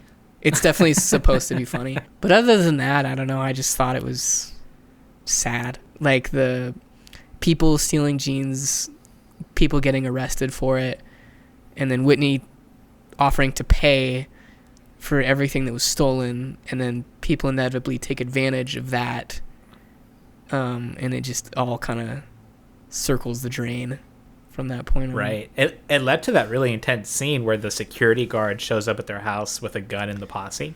Oh yeah, I forgot that was related to that. Yes, I remember. Obviously, it wasn't clear to me how it was related, but I think that he said that like that was cancer. He referred to people stealing stuff willy-nilly like that as cancer, and that it was their fault. And he clearly, like, they don't really talk about it, but he was clearly like a dude who had some kind of colored past, some sort of reformed criminal. Yes. And that he used to be in the cartel or something, or a gang. Oh, was that it? I think so. Yeah. But yeah, something had like a weird past, and that he was like a hardcore dude who had seen like communities devolve rapidly, so he had like a little bit of credibility when he was talking about how that sort of thing starts or happens. The guns thing was very scary. Yeah, Nathan's like, I would have taken a bullet for you. Like once that was stupid. Like I think I would have had the same reaction as Whitney in that moment. I think if my partner was like, I was ready to take a bullet for you, I'm like, okay, are you not super freaked out like I am right now that people with guns showed up at our door? And Nathan's character, like as he behaved towards Whitney, and it kind of relates, like, I think, to like some of these like cuckold themes and whatnot. But like you'll notice that somewhere starting around the midpoint of the season onwards, like he would be very handsy with her in public. They did this repeatedly. Yeah. Where he would kind of try to show publicly that he has like sexual ownership over her. Right. He seemed like, based on his interactions with Dougie, like someone who was very bullied, but had no perception of it. There's that one interaction where they have where Dougie apologizes for bullying him all those years, quote. Yeah. And he's like, what are you talking about? We were just joking around. Like, clearly, like, not understanding his situation, like the way that he grew up. I feel like that's what made me think that those two went to high school together, was that line. But I don't know, I think that colors Nathan's character pretty well throughout, where he's just a bullied guy who doesn't really understand anything, and he's trying to be very strong throughout the show. Yeah, that's what makes all of his all those comments where he's like, I'll take a bullet for you, or like, I'm the bad person, or I'm like the man, I'm funny. He loses all credibility because he has no self-awareness of the fact that he's the beta in that relationship. Beta, yeah, I guess that's the beta cuck now. That's where it comes from. He is like a textbook beta cuck. There's no way there's no way around it. That's what he is. Yeah, unfortunately. But boy, did I feel sorry for him, like, towards the end when everybody was ganging up on him. And that's what they were doing. They were, like, bullying him. And his even Whitney wife was doing it also. Yeah, right after the gun scene. You could just see, like, you can see the hurt on his face of, like, why are they treating me like this? Yeah. It sucks because he's a guy who, similar to what we were just talking about with Whitney, heart's in the right place, but is totally unequipped to adjust in a meaningful way. Like, he's doing everything that his character is capable of doing. He's taking notes about how to be funnier, how to be a better husband, but none of that shit, unbeknownst to him, will lead him to the right answer. But he's trying. He just can't do it. What'd you think of the episode 1 moment when they're doing that interview and he goes kind of like psychotic on the female reporter? I don't know, 'cause since it was like the first episode, I was like, this is kind of cool, because I was still in novelty mode of seeing Nathan in like a dramatic role mode, and him like freaking out like that, I'm like, I wonder how close this is to like Nathan Fielder for real freaking out, like getting mad, because you know that's happened in real life. And so the way that he talks to that reporter like feels pretty real. I mean, obviously he's not actually mad, but it's a really good performance in a way that I could believe that that's exactly what he looks and sounds like when he gets mad for real. His character that he did on Jimmy Kimmel when he was doing that weird guy with the small glasses, he was bringing a little bit of that energy to that interview. It's a no-go. You can't act like that in polite society. You can't act like that in the workplace. You can't be like so angry, psychotic that you're like making people uncomfortable. Like, that's just not mobsters can act like that. Normal people cannot act like that. Or if you're like a white Hollywood exec or something, people of a certain level of elite can act like that and get away with it. But is that even so much true nowadays? I feel like people are trying to be on their best behavior, to where like if you want to be mean and want to like throw your weight around, you do so with a mask of politeness and professionality. Most like, of the you time. can still be you're right? you're 99% of the time. I was just acknowledging that there are like weird circumstances in the world where you could be like that. It would be fine. I wonder how many places there are still where kind of naked aggression, like in the professional world, in high status places, business, Hollywood, whatever. Like, I'm sure Elon Musk has had a similar freak out before to someone. I bet that guy yells all the time. Yeah. I mean, there's that one recording of him like talking to the Twitter engineers where he's like, "You're an asshole." Do you know what I'm talking about? No. There's like a recording. It's maybe like a couple years old at this point, It's like right when they took over Twitter, and the context of the audio recording, assumingly from some Zoom call early on in the acquisition process where he's talking to like the software engineers at Twitter.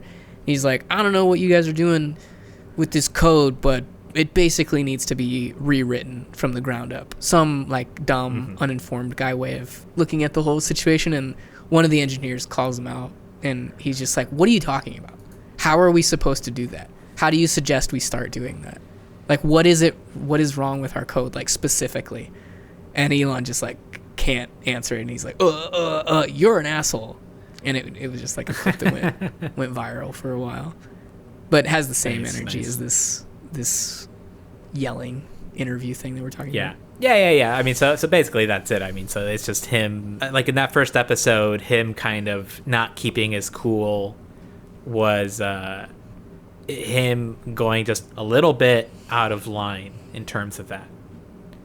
I mean, like going way out of line would be him just like actually screaming and being very verbally aggressive, but he was still kind of trying to, in that scene, deliver what he was saying in a way that could be passable. He realizes that he fucked up like before the interview is over, I think. Where he tries to sort of backpedal, and then they like Whitney and him have the discussion afterwards, and then he has to approach the reporter and be like, I'm sorry, here's a trade that we can do, which is interesting by itself. And I'm sure that is like extremely common in journalism, trading like information in exchange for like withholding other information, which leads to the whole casino subplot, which is pretty interesting. Yeah. What do you think of when his right at the end, sort of after his revelation as a man, as like a true and honest man, that his coworker confronts him at the bowling alley, and he's like, hey man, I'm sorry for like blaming you for the leak. Like it wasn't you, it was Carl or whatever. And he's like, no, actually it was me. I did it. Fuck you. Yeah.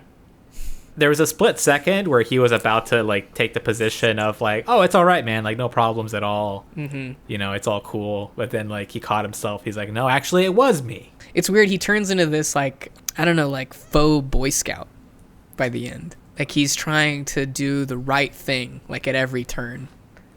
Whether or not he's able to do so, that seems to be the theme throughout, right? Everybody's trying to do the right thing but just can't.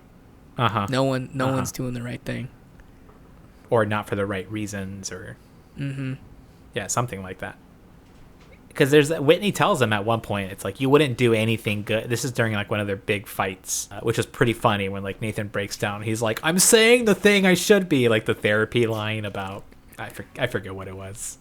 Yeah, I'm saying the line and you're not hearing me. And have you ever seen that done on television, or like a very real like adult baby tantrum where the voice is just breaking into like half crying? And sure, I don't see people hitting that register on, very often. I'm sure I've seen it on like public freak out on Reddit kind of thing, raw kind of internet content. But yeah, Whitney tells him like, yeah, you wouldn't do, because she sees herself, she has like a superiority complex. Certainly. And at that point in the show, she's being like very unfair to Nathan, or at least very mean, and said that, yeah, you wouldn't do anything good if it wasn't for me. And I guess Nathan's character took that to heart, because he does try to be a Boy Scout. Yeah. I feel like I'm maybe latching on to one of the bigger themes of the show. And like what you were saying about the Jesus arc earlier is making a little bit more sense, where the whole show is about people trying to do the right thing but are incapable of doing so, and Asher is the only one who by the end is like still trying, like when he's confronted with the ultimate evidence to not try to do the good thing, where they show him that cut of everyone making fun of him, or you know, their marriage not being good, when he walks out of the hotel room. In that moment he chooses to be like, no, it's still my fault and I'm gonna like be better. It's like the ultimate act of like selflessness. He dies for everybody's sins at that moment and then ascends into heaven.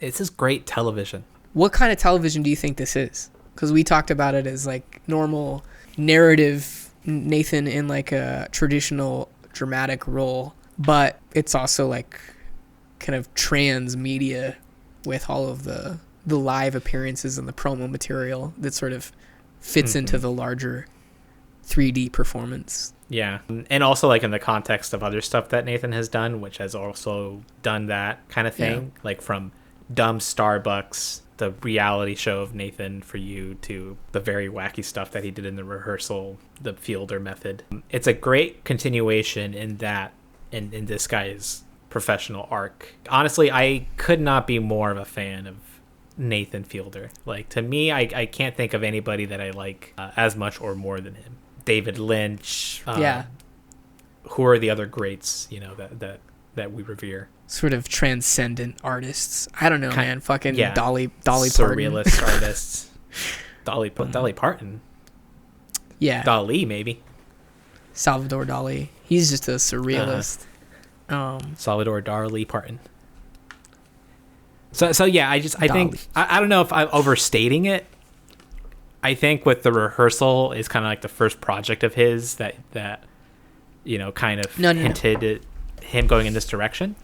Yeah, I'm with you. But now with this, I'm more behind that now, more than ever. Yeah, I think that it's. I feel the hesitation to also like use his name in the same breath as a David Lynch or someone who's like really regarded as like an artist, capital A, because he started off as just this comedy person, like along the likes of, you know, Dimitri Martin, those like mid 2000s Comedy Central people. But it also feels cool because it feels like his arc as a potential transcendent artist is very contemporary. It's happening like right now. Like I watched him in Nathan for You in real time, and then I watched the progression of like The Rehearsal to this, where it's like, oh, he's going through some sort of like metamorphosis as like a public figure, and it feels cool to be like in sync with that, to like follow it in real time. Yeah. I think when, in retrospect, his career will feel like something very substantial. Yeah. I think he's still building it. Or metamorphosis, I think, is a fantastic word to describe what he's doing. Yeah. I'm curious to see if it will like gain the same sort of like respect and notoriety as other people who do this sort of thing. It may not, you know. I could see this being something where everybody talks about Nathan Fielder as like a David Lynch type, or sort of a forgotten artist who like only the real cool kids know about him, or he develops like a cult following that a lot of people swear by Nathan Fielder, but like most people don't know who that is or why it matters. Yeah. It also makes me hesitant to like buy into my own perception of the whole thing. It's like, am I just sort of caught up in this Nathan Fielder like hyperbole? Is he not like as profound as I think he is? But then you watch the source material. It's so good. Yeah. And then like How To, like I like this little ecosystem. Oh, How To, yeah, I kind of forgot about that. You know, yeah, that's a great entry. One thing I wanted to bring up about How To. Are you caught up? Have you watched all of the new stuff? I don't have there's HBO, one episode so I have to like go out of my way to like find the HBO stuff. Oh, okay. Well, I can share my login info if you need it. That'd be great. Yeah, no problem. But there's an episode of the new season where John Wilson talks about a previous episode from the previous season, where there's a shot that he has of a toilet overflowing very violently, brown liquid just like spewing out of it. Parasite style. Yeah. And basically he talks about how he faked the shot. Okay. He explained how HBO gives you some money to like do stuff in studio. Okay. And then to make sets and whatever else. And he decided to create that shot of the toilet for that scene. And he was talking about how like he feels weird about it. Like he was talking about how like people ask him all the time, like, is the show real? Is everything we see on the show like rehearsed beforehand? Yeah. Like beats that are quintessentially Nathan Fielder. Yes. And so I just wanted to bring that up as like I love seeing Nathan Fielder's hand on things. Yeah. And so I would love to see him do more directing in the future, do more like producing. He's the like the thing that Jodorowsky is trying to do in that final scene of Holy Mountain, where he says "zoom back camera," and it's supposed to be this mind-blowing moment, which again at the time it probably was. I feel like Nathan Fielder is like the manifestation of what Jodorowsky thought he was doing in that moment. Mm-hmm. That is like real. He's executing it superbly. That's like a real world, like, oh my god, like where is the line? Like where are the borders of this thing that Nathan is creating? Yeah. Again, that's also why I think that the inclusion of the performance art in the gallery is so funny, because I think that's such a lower form of this thing that we're talking about. Weird for the sake of weird. And it's kind of weird that to get at it from a very to actually do it as well as Nathan has, he had to come from the complete opposite direction, the complete opposite world of high art, which is like Comedy Central, comedy, reality TV. Yeah. Which is why I think his arc is so interesting and has so much, it has been so captivating and has so much value to me. Yeah. And it's funny, it's cool too, because he is, and same with like John Wilson and How To, it is funny. Like he is legitimately funny. Like some of the funniest shit you've ever seen, like in the earlier iterations of him. Rehearsal too. Like it's not like it was like a stepping stone for him. It's like an integral part of who he is, because he's legitimately really fucking good at it.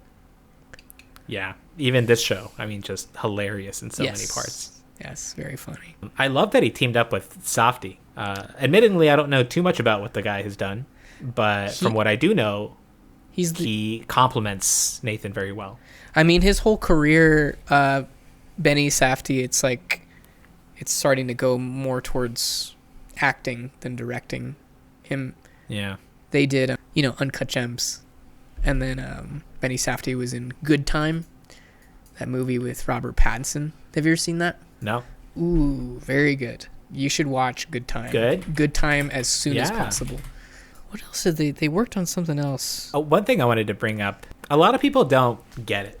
Don't get what? Don't get what Nathan is doing. There's people that like don't like the finale, that think it's pretentious. Lots of people like on the subreddit that were like, I wanted to see the conclusion to all these storylines, who just like reject the art of it. And I think that's very interesting. And I had an experience. I was out like hanging out with Stacy's coworkers at a restaurant, and we were talking about the rehearsal. Oh. And one of her coworkers just like did not like it, thought it was mean-spirited, didn't find it fun, found it offensive, frankly. Yeah, I think some people would say the same thing about Nathan For You too. Oh, for sure. Yeah, which is true to a certain extent. Both takes are fair, all things considered. Yeah. Yeah. But here I am. I just love it. I can't get enough of it. And I think that's like a part of what makes his whole arc interesting, is that on some level he is very self-aware of the exploitative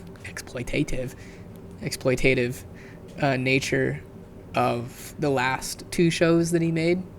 And like this show is also like a commentary on that, how reality TV is exploitative in general. And I don't think that if you watch everything, if you watch all of his stuff as a whole, I don't think that you walk away thinking that Nathan perceives himself as exempt from that he is somehow like not guilty of anything. It seems like a criticism on the medium in general. You can certainly watch like Nathan For You and The Rehearsal and still be like, this is bad and immoral, or you can be like, this is a critique of that. Right. And both are fine. I had to, like, there was a moment in time where I started to understand this about what he does, like around the rehearsal time, where he's showing us very directly that what he does is manipulative. And I mean, exactly that. It's a very manipulative medium. And with The Curse, he's doing this again very explicitly, kind of showing you how you can construct narratives and basically say whatever you want. It's a dramatization of the how the sausage is made, further like punctuated by the whole like hidden camera sort of way that the show is blocked. What I was saying earlier about the positioning of the camera is always like obscured by something. It almost makes it seem like, have you ever seen those, like someone snuck a GoPro into like this chicken farm where they're like abusing chickens and this like is gonna blow like big egg wide open. It's like that, where it's like here's like secret footage of how reality shows are made that no one wants you to see. That's how like the show The Curse is set up. Which I'm surprised that there's not more stuff out there that kind of shows you how the sausage is made on reality TV, because I watch reality TV and I'm just like, okay, I'm looking at what I'm looking at literally on the screen, and it just, now from what I just know that there's like producers off to the side that are like coaching, and they're like, okay, today's episode is this, and they're working with the people to figure out what they're gonna say, what their angle is gonna be, how it all comes together in editing. Do you remember the scenes in when he was going back to the casino, sort of under false pretenses, trying to like weasel his way into the back rooms to get the footage for the reporter, the security camera footage, and he's acting in quotes to, there's like a part where he's like, let me show you this like viral video on your computer, and it's just like the worst lying you've ever seen. And there's that part where he's reacting to the viral video and he like jumps back in his chair and he's like has a super fake laugh. It reminds me a lot of like his Nathan For You character, like sort of an unbelievably like absurd dork. Wanted to bring that up, see if you made a similar connection. Yeah, like he's acting like with an aim in mind, with like the purpose of having something happen. Do you remember the viral video that he showed? I found the choice of viral video to be really funny. I don't remember what it was. It's a real one, right? It's a real one. I've seen it. And the thing is, it's like, it's not a very deep cut of what is it? That type of video, but it's the one where it's like these two joggers, a girl and a guy, and they're being interviewed, and it's snowing, and she's like, oh, it's like wonderful, like light and feathery on your feet, and then she trips and falls. The most like tame viral video ever. Extremely like, vanilla as far as internet content goes. Like, what would you think if somebody did that to you? They're like, oh man, like if somebody's saying to you like, oh man, you have to check out this YouTube video, that's already very awkward. It made me like think that these two guys must be really good friends, because in any other circumstance I would be like, no, I don't have time for that, like get out of here. Like I've seen the clip that you're talking, even in the moment, like right when he pulls it up, he's like, oh yeah, I've seen this, and they continue to watch it. He's like, oh yeah, it's so good, man, it's so good. It's like that video in no way warrants that kind of behavior. So it makes me think that these two just must enjoy each other's company, like period. It's a very particular, like the kind of human dynamic of feeling comfortable just like sharing dumb YouTube videos with each other is a very specific, it connects to like the generation and culture that we come from, kind of growing up with YouTube in middle school, high school. You share your funny video with your friend or something. It's funny, I don't know if you participate in this ecosystem that much just because you're not really on social media. You don't do like the sending videos over DMs to people? No. It's like a thing that people our age do. And I do it with Aaron on Instagram. Sending funny memes. Like our entire like DM thing on Instagram is just memes back and forth. Like no real language exchanged. Same thing with another friend of mine, Andy, and then Grace and I do it a little. And it's like a phenomenon, with people of a certain age DMing just funny videos. Yes. And Grace was talking to me the other day about her grandfather, who is like, I don't know if he's quite World War II veteran age, but he's very old. He's like close to that. Very old school, like military Marine guy, and does a lot of things very proper. Every year sends out like an email to his family, just updating them on his life. I've seen other old people do this with letters.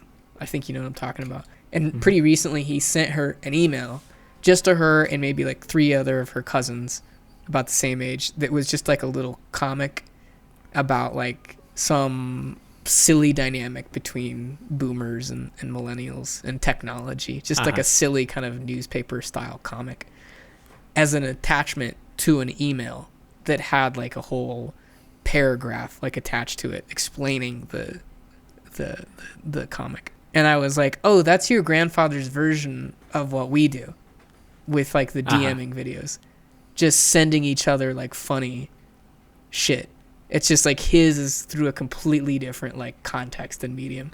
Has to write a whole thing about it and send it through email. This before our generation, like I heard of this being a phenomenon, like an office culture of people emailing funny stuff to each other around the office, and that's how kind of the network worked. That's how content like that proliferated. Like you can imagine, I think they probably portrayed that happening in the office at one point or another. Yeah, I think there's a whole episode about email forwards in the office for sure. I like it. It's thoughtful though. It's like, oh, here's something that made me laugh. Maybe it'll make you laugh too. Yeah, it's actually kind of nice. Why did we start talking about this? Because of the casino That's scene. right. Yeah. I remember watching that scene. I actually watched part of that scene before I watched the show. Oh, really? Yeah, I think like it started when the spill happened, and then Asher like douses himself in soda, and like out of context, it's kind of silly and funny and wacky, but in context, it's like a very intense that means something completely different. And I remember looking back at that, at how funny it is that how you watch that scene in context matters. The same thing with the final scene of him hanging up in the tree. Yeah. Out of context, it's one thing. In context, it's a completely different thing.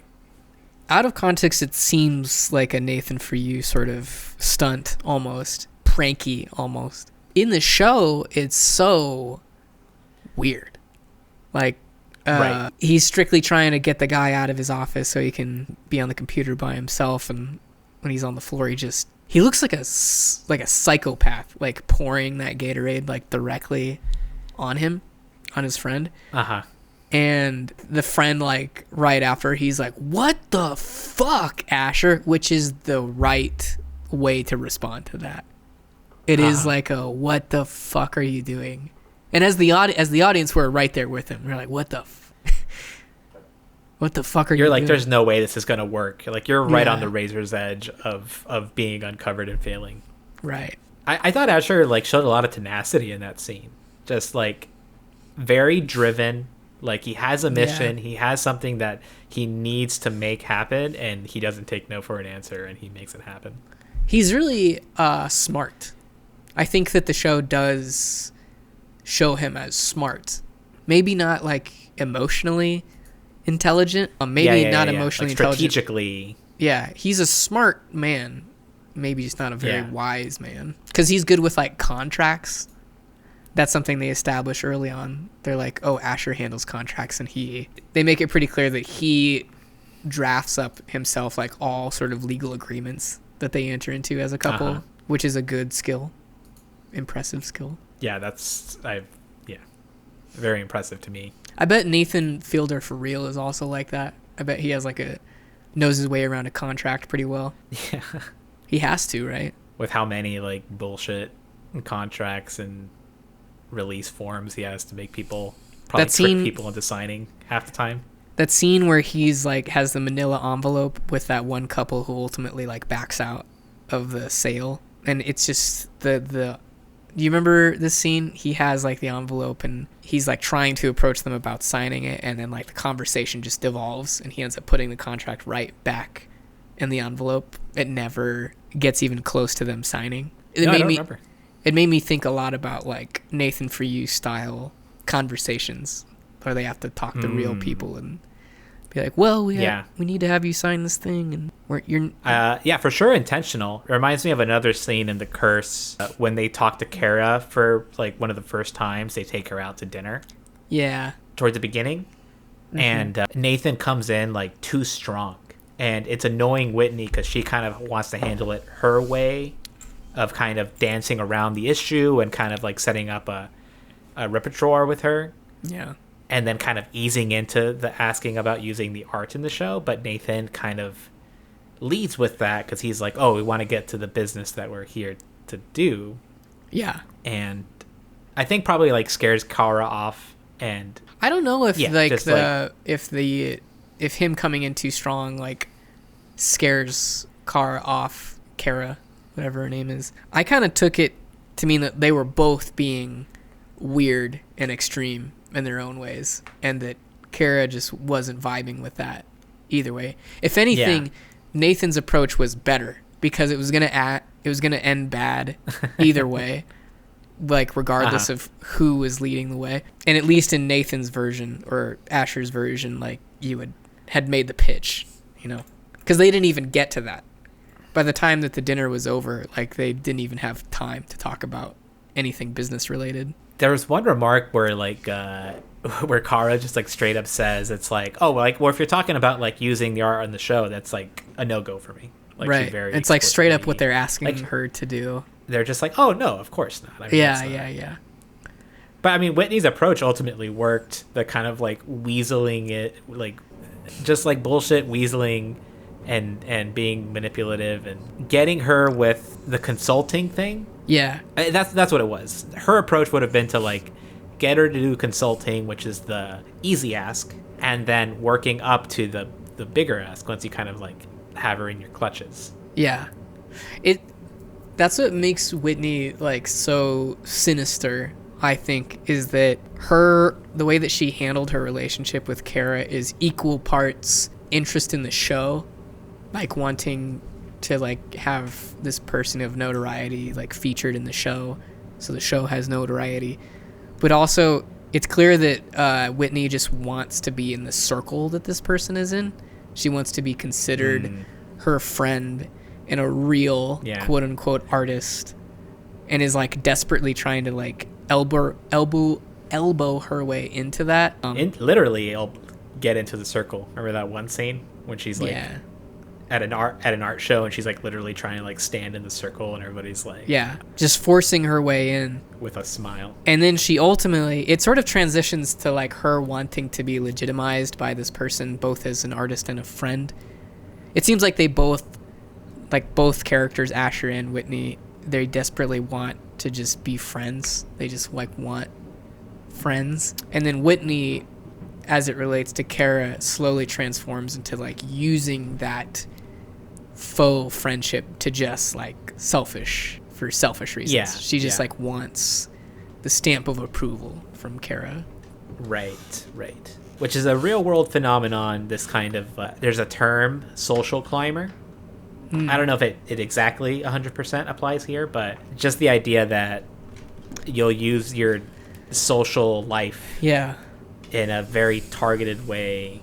Yeah. Like if you're like, you want to have friends that are famous and influential and rich and that help you. Yeah. Or make you look good. Weaponized social life. Which, there's an argument to be made that if that's your thing, sure, man, like go for it.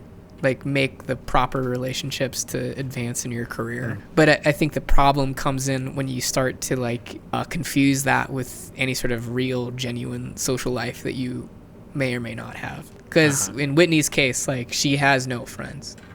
Everyone thinks she's I like, was just gonna say that they really don't have any. Yeah, no real friends. They don't have like real meaningful connections at all. They think they do, and they're trying to like kind of fake their way through having them. Like Dougie is Asher's best friend, and he's straight up like a manipulative bully to him. And then Whitney's best quote unquote friend is Kara, who thinks that Kara's like a dumb, like white elitist rich girl. Yeah, Kara, when told that like Whitney says that they're friends, responds with saying, She said that? Yeah. She said we're friends? Yeah. Like, Do you remember that part with the guy that the native guy that Kara's seeing, and he like makes fun of Whitney like to her face? They're like at a restaurant or something. I love that guy. Yeah, he's awesome. I don't think he was making fun of her. I think he just is like a funny guy who like likes doing bits, and he took the opportunity. I think it's like, both. I think he's making fun of her, and his character's supposed to be funny. Yeah, yeah. Because I mean, love he that. shows up later at like I don't know where they are. They're like at some art Yeah, show. he got invited to something. Yeah, And then he like does Still the in same. character. He does the same bit, but this time he has like a costume and stuff. He like leans into the character. And he has that smirk Yeah. at the end when she walks away, and the whole time she's Yeah. like, "Yes, that was beautiful. Thank you." I love that. I love that character. It connects with something else I wanted to bring up, which is that towards the end of the show, they started showing the surrounding characters and residents of that area in a much more realistic light. Like some examples of that is that scene. There's the scene of like the kids going to steal the jeans, and like one of them's like hitting on the person that works there. Yeah, yeah. That is that's so interesting. That they spend a lot of Like, time with that. they feel scene. real. Yeah. Yeah. I love that scene. What else? That kid, he's like, oh, I fuck with thick girls. That's right. I mess with thick girls. That's right. They do talk like dumb teenagers, like real dumb teenagers. Right. Yeah, maybe a few more, but I just remember like thinking those scenes really stood out to me because I'm like, oh, they're actually like portraying the town of Espanola as like a real place with real people. Do you know, did the production like take place in Espanola? I believe yes, it did. It did for real. So this is like There real. was a guy on Reddit who footage. said, yeah. What did the guy on Reddit say? Yeah, there's just this guy who's from there, and he did like a post, ask me anything. What about the mirror homes? Is that like, are those real buildings? Oh, that's a good question. Actually, I'm not sure. Because if there's more than one of them, that would like signify some kind of person like behind it all, right? Maybe not of the significance that's portrayed in the show, but like if there's more than one mirror house, that means like someone in Espanola is like doing what Whitney's character is doing. Or I don't know. Or they built them for the show. Or they built them for the show, yeah. Remember that scene where Asher's talking to the couple? It's the one I was talking about. Him trying to get them to sign a contract earlier. And they're in the car and he's outside and they say to him, like, your wife is a lot. And he's like, don't worry. Like, I'll talk to her. And then he takes a beat and then he's like, you need to watch your fucking mouth when you're talking about my wife, you fucking bitch. Like, he totally just snaps into like a different character. Just like the scene where he owns up. He's like, it was me. I'm the mole. And actually, what I'm doing is good and righteous, and you should be ashamed of yourself. Like, he's like trying to be the person that Whitney wants him to be. Right. In real time, you see him like make these social decisions in real time. Right. Yeah. I would take a bullet for you. That's like him saying, like, see, Whitney, I can be that guy, right? Right? It's like Whitney? the dumbest line that he says. Like, I'm not going to say it warrants the bullying that she does to him right after that, but I mean, definitely not a behavior I would reward saying something like that. I was ready to take a bullet for you.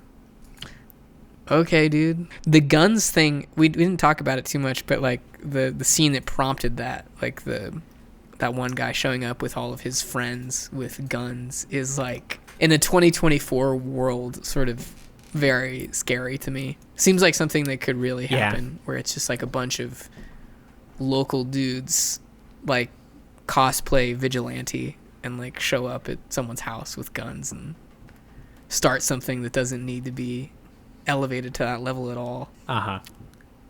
But also there's some places where that's just kind of like how you do things. Yeah, I mean, Cowboy justice.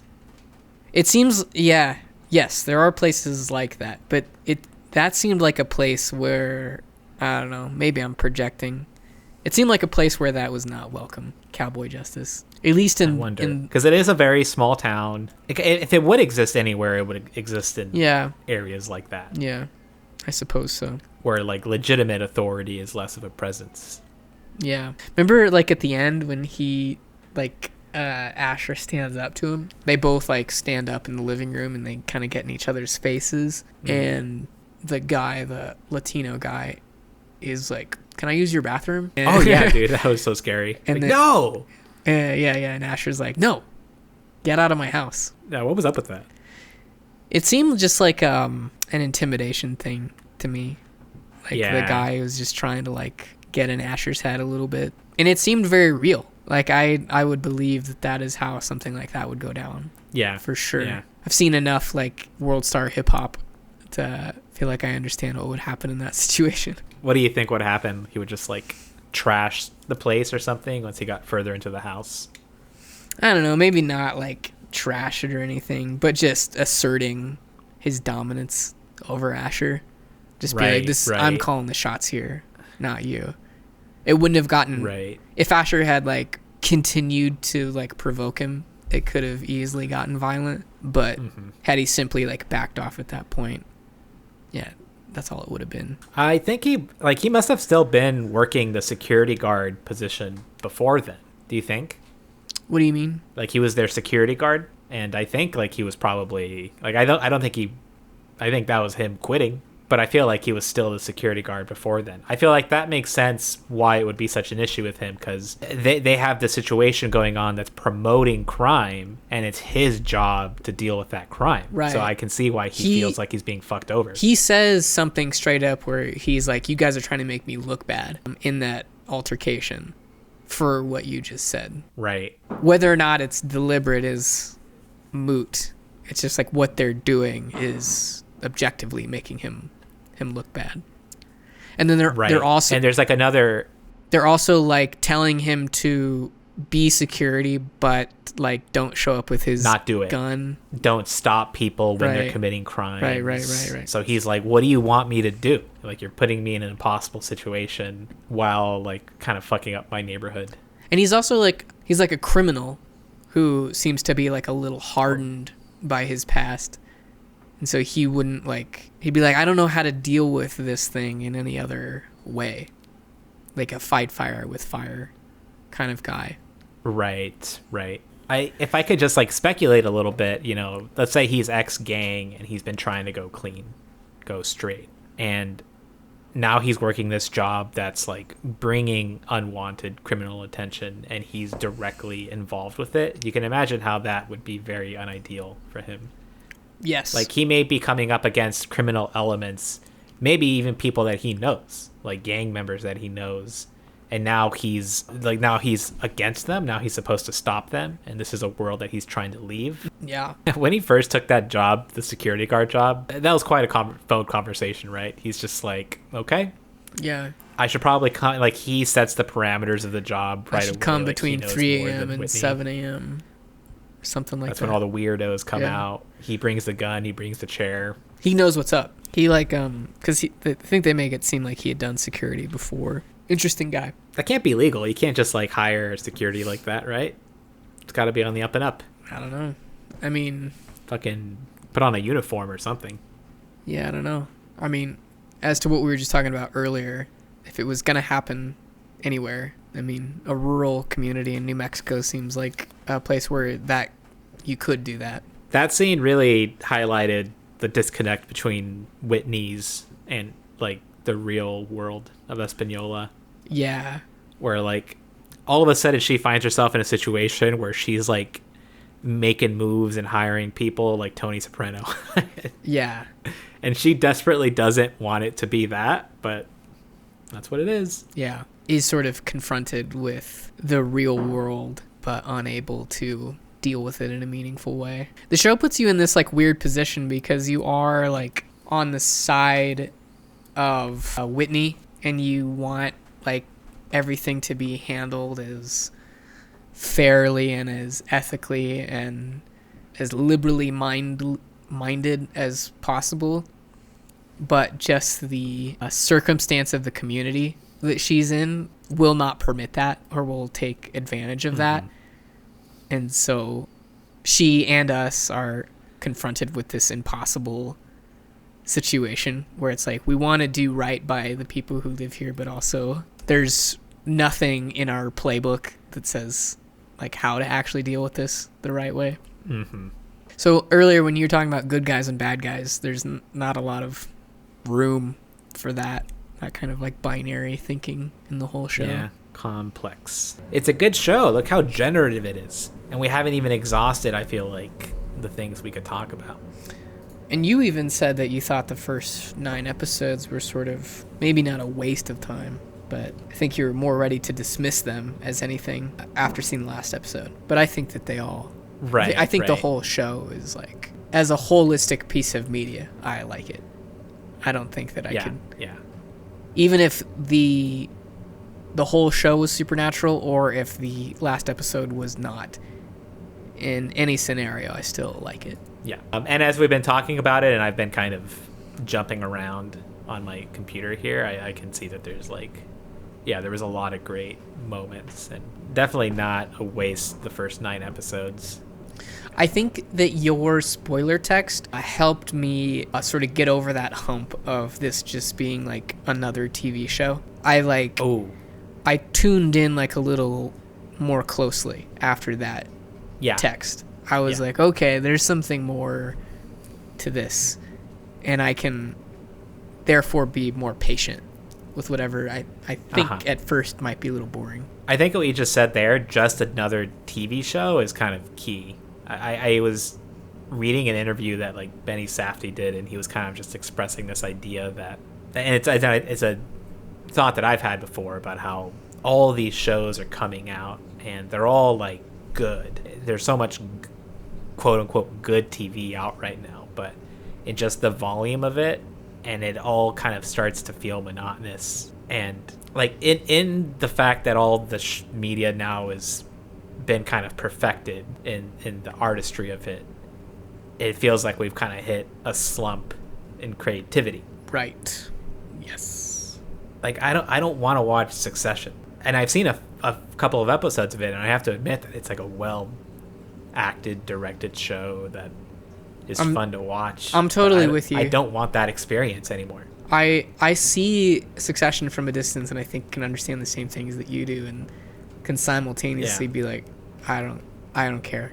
I've seen it before, or some permutation of that before. And so I was reading this thing, and Benny Safdie was kind of expressing the same idea, and this was like something he did pre the finale, and so it just makes sense to me that they're also hyper aware of this, and we're trying to find some way of breaking out of that.